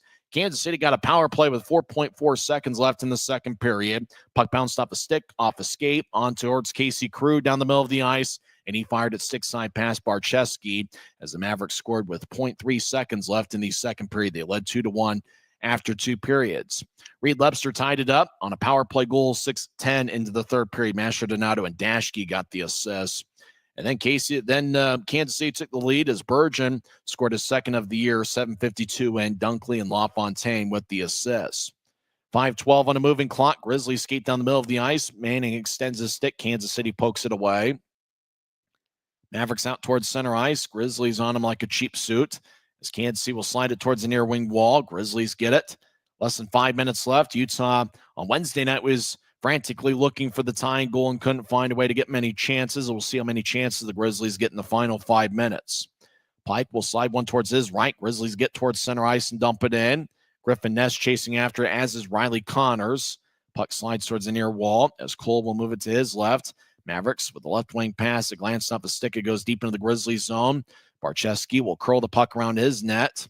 Grizzlies will slide one ahead as Griffin Ness was on the receiving end. It glanced off of his stick. Mavericks hustle back the other way. As Bergen dances around wearing number 26, he'll bounce one towards the middle of the ice. It goes past everybody. Mastrodonato chases after it. He gets the loose puck. Grizzlies spread the ice. 4:13 on a moving clock. The Maestro with a quick cross-ice pass angle left. It goes to Ness, who steps over the line. He gets held up by a Maverick as a stick goes flying. Low height. Will get towards neutral ice. It was Riley Connors that lost his stick, but he'll skate off the ice at the end of the shift. Mavericks dump it in. Dashke towards the right side as the Grizzlies. Matt Araujo will drop it off. Utah spreads the ice. Quick cross-ice pass towards the center ice logo off a stick. Puck slides towards the left corner deep in the Mavericks zone. Kansas City will nudge it ahead. Low height turns it over. Messner gets spun around and he gets tripped up about 10 feet in front of LaFontaine. And somehow there was no call. Behind the net, Messner gets pushed. Lebster takes the puck battling with 2 Mavericks. He gets sandwiched. Messner towards the wall. Berg joins the play along with Nolan Sullivan. Sullivan cross-checks Berg in the back. Berg responds, pushing Sullivan as there's a 3-on-3 scrum as LaFontaine looks over his right shoulder. Puck slides towards the corner. Now there's a 2-on-2 battle. Dashke and Berg with a couple Mavericks. Kansas City comes out of the pile with the puck, and they'll ice it as it goes past Cooper Jones, who will hustle after it, and the whistle blows as icing is on Kansas City with 3 minutes and 5 seconds left in the third. So draw comes back towards Jack LaFontaine, who so far tonight has saved 29 of 31. Grizzlies have outshot the Mavericks 11-2 in this third period, as both teams are up to 31 shots on goal. On Wednesday night, Kansas City had a 41-20 edge in the shot count. Manning will take the draw. We believe Wood is to his right and Armstrong to his left. Actually, it was Aragon to Manning's right. As Kansas City gets the puck, they'll slide it out to neutral ice. Mavericks get to center ice, and they'll dump it in. Less than 3 minutes left in regulation. Barczewski's probably going to come off for an extra attacker in about a minute from now, if it's still a 3-2 game. Dashke over towards Aragon, who dumps it in. Actually, it was Manning that dumped it in. Aragon chases after it. Kansas City gets it, and they'll backhand it towards center ice. Bouncing puck. Grizzlies get it near their bench, as Utah will back it out into their own zone as they spread the ice. 2:30 left in the third. Dashke over to Jones. Jones will pedal back towards the near circle. Jones skates around Dashke. Now Jones will guide it towards the near side. Araujo out to center ice, and he'll bounce to the middle of the ice. Armstrong takes a lefty shot, saved by LaFontaine, and the Mavericks clear it out to center. And it goes beyond that into the Grizzly zone. Araujo hustles after it. No icing on the play. Araujo gets hit in the far corner. As a 2-on-2 battle, puck slides past Araujo and around Utah's net. Grizzlies will chip it behind Barczewski as Utah spreads the ice. Now there's less than 2 minutes left. Utah crosses center ice. Dumping it in towards the left corner is Garrett Pike. He chases after it with good speed, but Konepke gets there first. As Kansas City will hustle out towards center ice. Barczewski's net is empty. Kansas City skates down the middle of the ice. They take a lefty shot, and it's blocked away. Now the Mavericks in the offensive zone on an empty net. As Bergeron fires towards traffic in front of the crease, it's blocked away. A minute and a half left in the third. As Utah's net's empty, Grizzlies get it. They clear it back to neutral ice. Utah with a right wing feed that glanced off a stick. Utah skates in. Shot saved by LaFontaine. Good look by Mastrodonato. Now up top, Dashke on the left side. As he'll slide one towards his right. Grizzlies over in the right point. Chip it across to Mastrodonato just outside the left circle. Back to Dashke. Dashke shoulder fake. Now he gets to the right side. One-timer. Saved by LaFontaine. He gets kicked towards the left point. 1 minute left. Grizzlies over towards Lebster. He takes a righty shot, and it's blocked. And we get a whistle as a Maverick went down with 58.7 seconds left. Lowhite was in the area. A penalty is going to be called. It looks like it's going to be Luke Lowhite going to the box. So boarding appears to be the call with Lowhite. 58.7 seconds are left in the third. He can't believe it. Grizzlies are going to get a late power play. Barczewski is out for an extra attacker. So Grizzlies should have an offensive zone draw with 6-on-4. Lowhite slams a stick on the glass. Tato Had can't believe it as well. It doesn't take much for Tato Had to get excited. I imagine the Grizzlies are going to use their one timeout. They're going to see if they can drop a play pretty similar to how Lebster got the one-timer from Mastrodonato on a cross-ice pass. And that was early in the third period. So we believe Utah's called a timeout as Luke Lowhite picked up a penalty with 58.7 seconds left in the third. I imagine some key guys to watch out for the Grizzlies will probably be Mastrodonato. He's got a goal in 3 of his last 4 games. You're probably looking at Reed Lebster, who picked up the third period goal from Mastrodonato on a one-timer. Lebster's got 18 goals this season. If Riley Wood's out there, you got to watch out for him. He picked up the second period goal. He now leads Utah with 20 on the season. And obviously, Utah's bread and butter on the blue line has been Derek Dashke all year. So watch out for Dashke as well. Critical face-off. We've seen Messner take big face-offs for the Grizzlies. We've also seen Riley Connors and Luke Manning take some big draws as well. This is the time of game where you know who the coaches trust the most. They're going to be the ones that are on the ice right now. Reed Lebster is 1 of 6 on the ice for the Grizzlies, as is Mastrodonato. Messner has taken the face-off. Wood Pike, and I believe Dashke's the sixth that we aren't seeing on the screen. Utah's net is empty, 58 seconds left in the third. Draw one by Messner. Wood gets up top. Dashke has the puck. He'll slide towards his right. One-timer, saved by LaFontaine. Puck ricochets towards the far corner. Now down the middle of the ice. Wood to Mastrodonato. He shoots, and it all looks like LaFontaine was able to make the stop. Puck towards the left side. Dashke. He's in the high slot to move it to his right. Now back to Dashke. Dashke surveys. He'll slide towards his right. One-timer. That misses wide, and the puck ricochets all the way towards the Grizzlies zone. Dashke runs it down. 26 seconds left. Dashke down the middle of the ice. He'll push to his right. Grizzlies over the line. Back towards Lebster. He'll nudge it up top. Across the Mastrodonato. He's in the left point. The Maestro gets to the high slot for Lebster. Dangles back and forth. Back to the right side. One-timer is blocked away. As the one-timer is taken by Dashke. Now Dashke gets it back in the high slot. Over to Mastrodonato. 8 seconds left. Over to the right side. Grizzlies trying to force it towards the middle of the ice. Kansas City picks it off. They fire to the empty net. And it's a score. And this baby's in the refrigerator as the Mavericks take a 4-2 lead. It looks like it's David Cotton getting the empty net goal as he picks up his 16th of the year. And with 2.5 seconds left in the third, the Mavericks are going to win. Pike had a couple good looks. And down the middle of the ice, Cotton just fired away. So a tough one for the Grizzlies. They were certainly in it. You look at a couple turning points. The goal that was scored with about 0.3 of a second left in the second period. That was scored by Casey Carew. You probably look at what turned out to be the game winner. Puck is dropped, and that'll do it. Mavericks come away with a 4-2 victory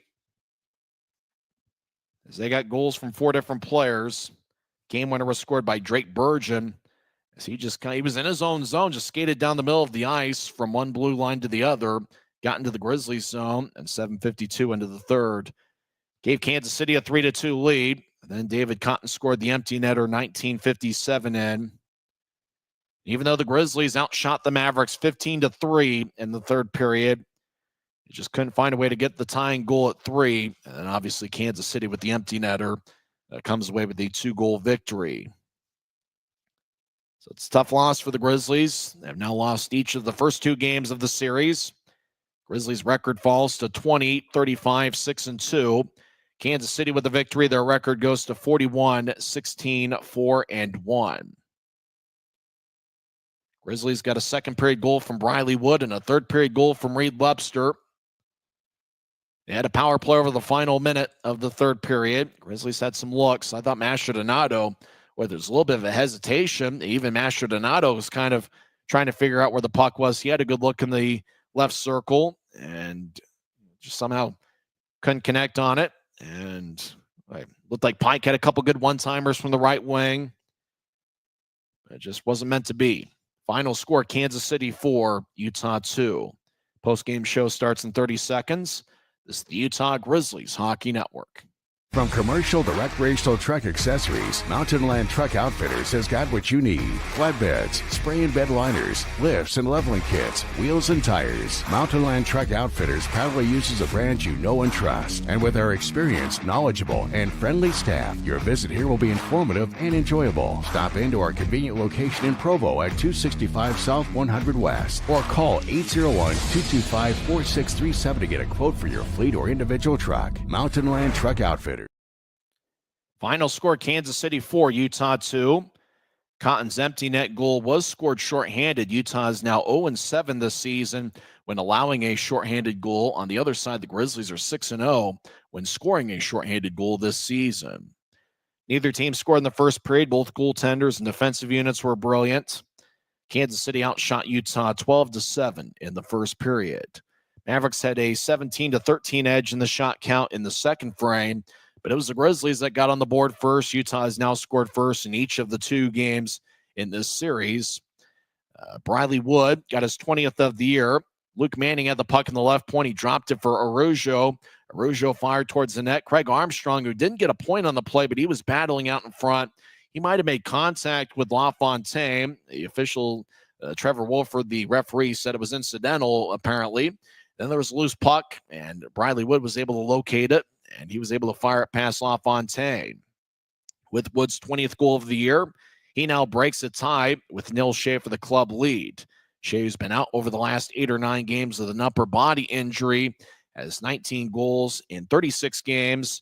Bradley Wood has appeared in every game for the Grizzlies. He has 20 goals in 63 games. Araujo and Luke Manning each picked up an assist. Kansas City tied it up 17:57 into the second as Chase Brand got his 3rd of the year and his 2nd in a Kansas City uniform. Drake Bergen and Nolan Sullivan picked up the assist, but really when it was a 1-0 game, Jake Barczewski made 3 or 4 highlight saves. He stopped a Casey Carew breakaway. He was outstanding for the Grizzlies. And it's a shame that the stat line doesn't necessarily reflect, what happened to the performance of Barczewski was certainly better than what the stat line would indicate. Brand's goal was scored from the right side, 17:57 in, and that tied it up at 1. And then the Mavericks got a power play with 4.4 seconds left in the second period. Puck bounced off a stick and then off a Dashke's skate, and towards the middle of the ice, Casey Carew was all alone. Carew fired with the perfect accuracy, stick side, as the puck got past Barczewski, and the Mavericks took a 2-1 lead. Carew got his 21st of the year. Crawford and Cotton with the assist, and they did show a slow motion replay with the clock in motion on the top left of the Flow Sports screen, and it did look like it was a good call counting the goal. Obviously, in real time, it happened so quickly that you had to wonder whether the goal was going to count or not, but it certainly did, and it looked like it was a good call after we saw it in slow motion. As the Mavericks took a 2-1 lead after 40 minutes of play, you kind of wondered where was the momentum, where was the Grizzlies' heads at? And really, if you're the Grizzlies, you wanted to come back and respond. Obviously, it's tough to happen. It's tough to respond when you get a goal that late in a period. Grizzlies just battled. They had quite a few power plays in the third period as Luke Lohheit got a slashing minor 37 seconds in. Then the Grizzlies got a 4-minute power play after Diamond Hands Daniel Amesbury got 2 minutes for elbowing and 2 minutes for roughing, 3:44 in. And it was on the second half of the double minor where Reed Lepster got a one-timer from the left circle as Mastrodonato was over on the right side, fed a cross-ice pass. Lepster was able to swing and get all of it on a one-timer as LaFontaine was sliding towards his right to try to cut it off, but he had no chance. Lepster on the Rocket picks up his 18th goal of the year, which ranks 3rd on the club. Mastrodonato got his 25th assist of the season, and Derek Dashke picked up a power play point. He leads Utah with 34 assists on the season. He mentioned the power play points. Dashke has certainly racked them up this season. He now leads Utah with, actually, his Mastrodonato. Dashke leads the club. He now has 20 power play points, but it's Mastrodonato that picked up his team leading 13th power play assists. Dashke picked up his 12th power play assist of the year. And the time of Lepster's power play goal was 6:10 into the third period. A minute and a half later, and really, if you're a Grizzlies fan, it's kind of a tough play, and you don't want to get on. I mean, guys are putting together a great effort over a 2.5-hour stretch. You don't want to get on too much. Bergen had the puck. He was in his own zone down the middle of the ice. You don't really see it that often. He just kind of skated past everybody in a Grizzlies uniform, just kind of went coast to coast on his own, got into the offensive zone, and he was probably a little bit closer to the blue line than he was the goal line down the middle of the ice in the slot when he fired it past Barczewski. That turned out to be the game winner. It was scored 7:52 into the third, and Dunkley and LaFontaine, the goaltender, ended up getting the assist. Really what made it tough is that you figure a guy skating down the middle for about 100 feet, you would hope that he would have to be redirected or somehow you'd find a way to impede his progress. And nevertheless, Bergen just kind of was able to get the shot he wanted, and he was able to get it past Barczewski. This looks like Drake Bergen's been a pretty good addition to the Kansas City club. He was the captain at St. Lawrence University this season, where he was a teammate with Grizzly forward Riley Connors. And then when it was a 3-2 game, Grizzlies certainly had their chances. After all, Utah did outshoot Kansas City 15-3 in the third period. They got a late power play on the Luke Lohheit boarding minor 19:01 in. Garrett Pike had a couple good looks on one-timers. Keaton Mastrodonato. And boy, we had to pause for a second or two because it almost looked like his found the back of the net. Even he was kind of trying to figure out where the puck ended up. But he didn't score from the left wing. And Kansas City was able to get a late clear with about half a minute left. The Grizzlies just couldn't find a way to get that tying goal. And David Cotton got a centering pass with a few seconds left, got the puck and fired into the empty net. And it was a empty net shorthanded goal from David Cotton. It was unassisted as he scored 19:57 into the third period. It's just a tough loss for the Grizzlies. It wasn't a one-goal loss. Obviously, it had that same effect with the empty netter at the very end. The Grizzlies have played a ton of close games as of late. Tough thing, though, is Grizzlies have had a tough time winning those close games. That's kind of been a story of the season. For Kansas City, they've done a good job winning the close games, and their record goes to 41-16-4-1 on the year. For the Grizzlies, they fall to 20-35-6-2 on the campaign. They mentioned the record in one-goal games, although obviously it wasn't a one-goal game, but Kansas City's done a good job winning the close games this season. In one-goal games, they are 16-5-4-1, and obviously, as we mentioned, it's not a one-goal game. You think about that late second period goal and the sort of momentum that can have. You know, you're talking about a tie game versus a one-goal lead. I mean, Kansas City is virtually unbeatable when leading after two periods. And really, the Grizzlies are pretty unbeatable when leading after two in their own right. But Kansas City is 28-1-2 when leading after two periods this season. So I don't think you can underestimate the importance of that goal that was scored with less than a second left in the second period. For the Grizzlies, they put together a pretty good effort, and obviously the highlight reel for Jake Barczewski just extends, and it's going to be a lengthy highlight film because of the great saves he made today. As we mentioned, the stat count, really the shot count, the save count, the save percentage, whatever you may call it, towards the end of the game, it was 28 for 31 for Barczewski, even though it felt like he performed a lot better than that would indicate. Kansas City's Jack LaFontaine saved 33 of 35 in the win. So for the Grizzlies, they look to find a way to salvage the third game of the series on Saturday night. And for Utah, well, I imagine it's going to be another close game, just as the first two in this series have been.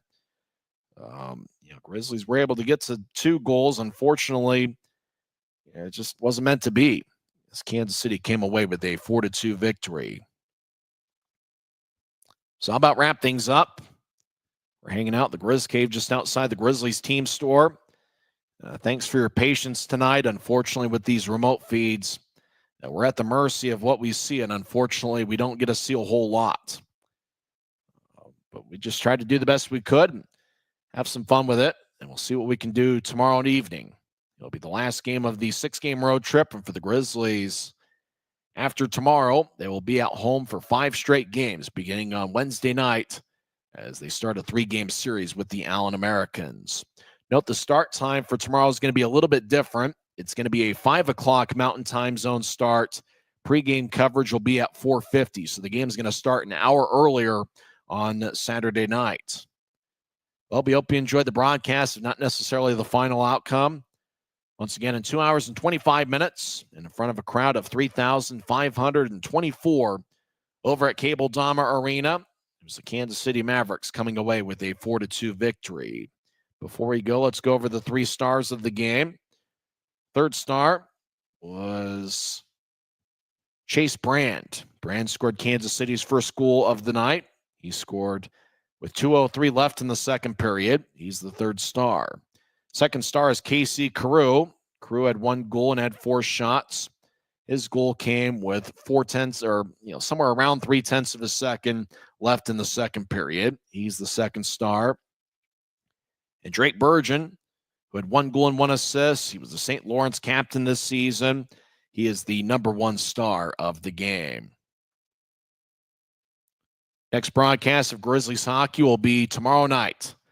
4:50 pregame show, 5:05 face-off. Until then, I'm Tyson Whiting, and I'm just pursuing my dream. Hopefully someday I'll find a way to get to the National Hockey League. Kansas City came away with a 4-2 victory over the Grizzlies.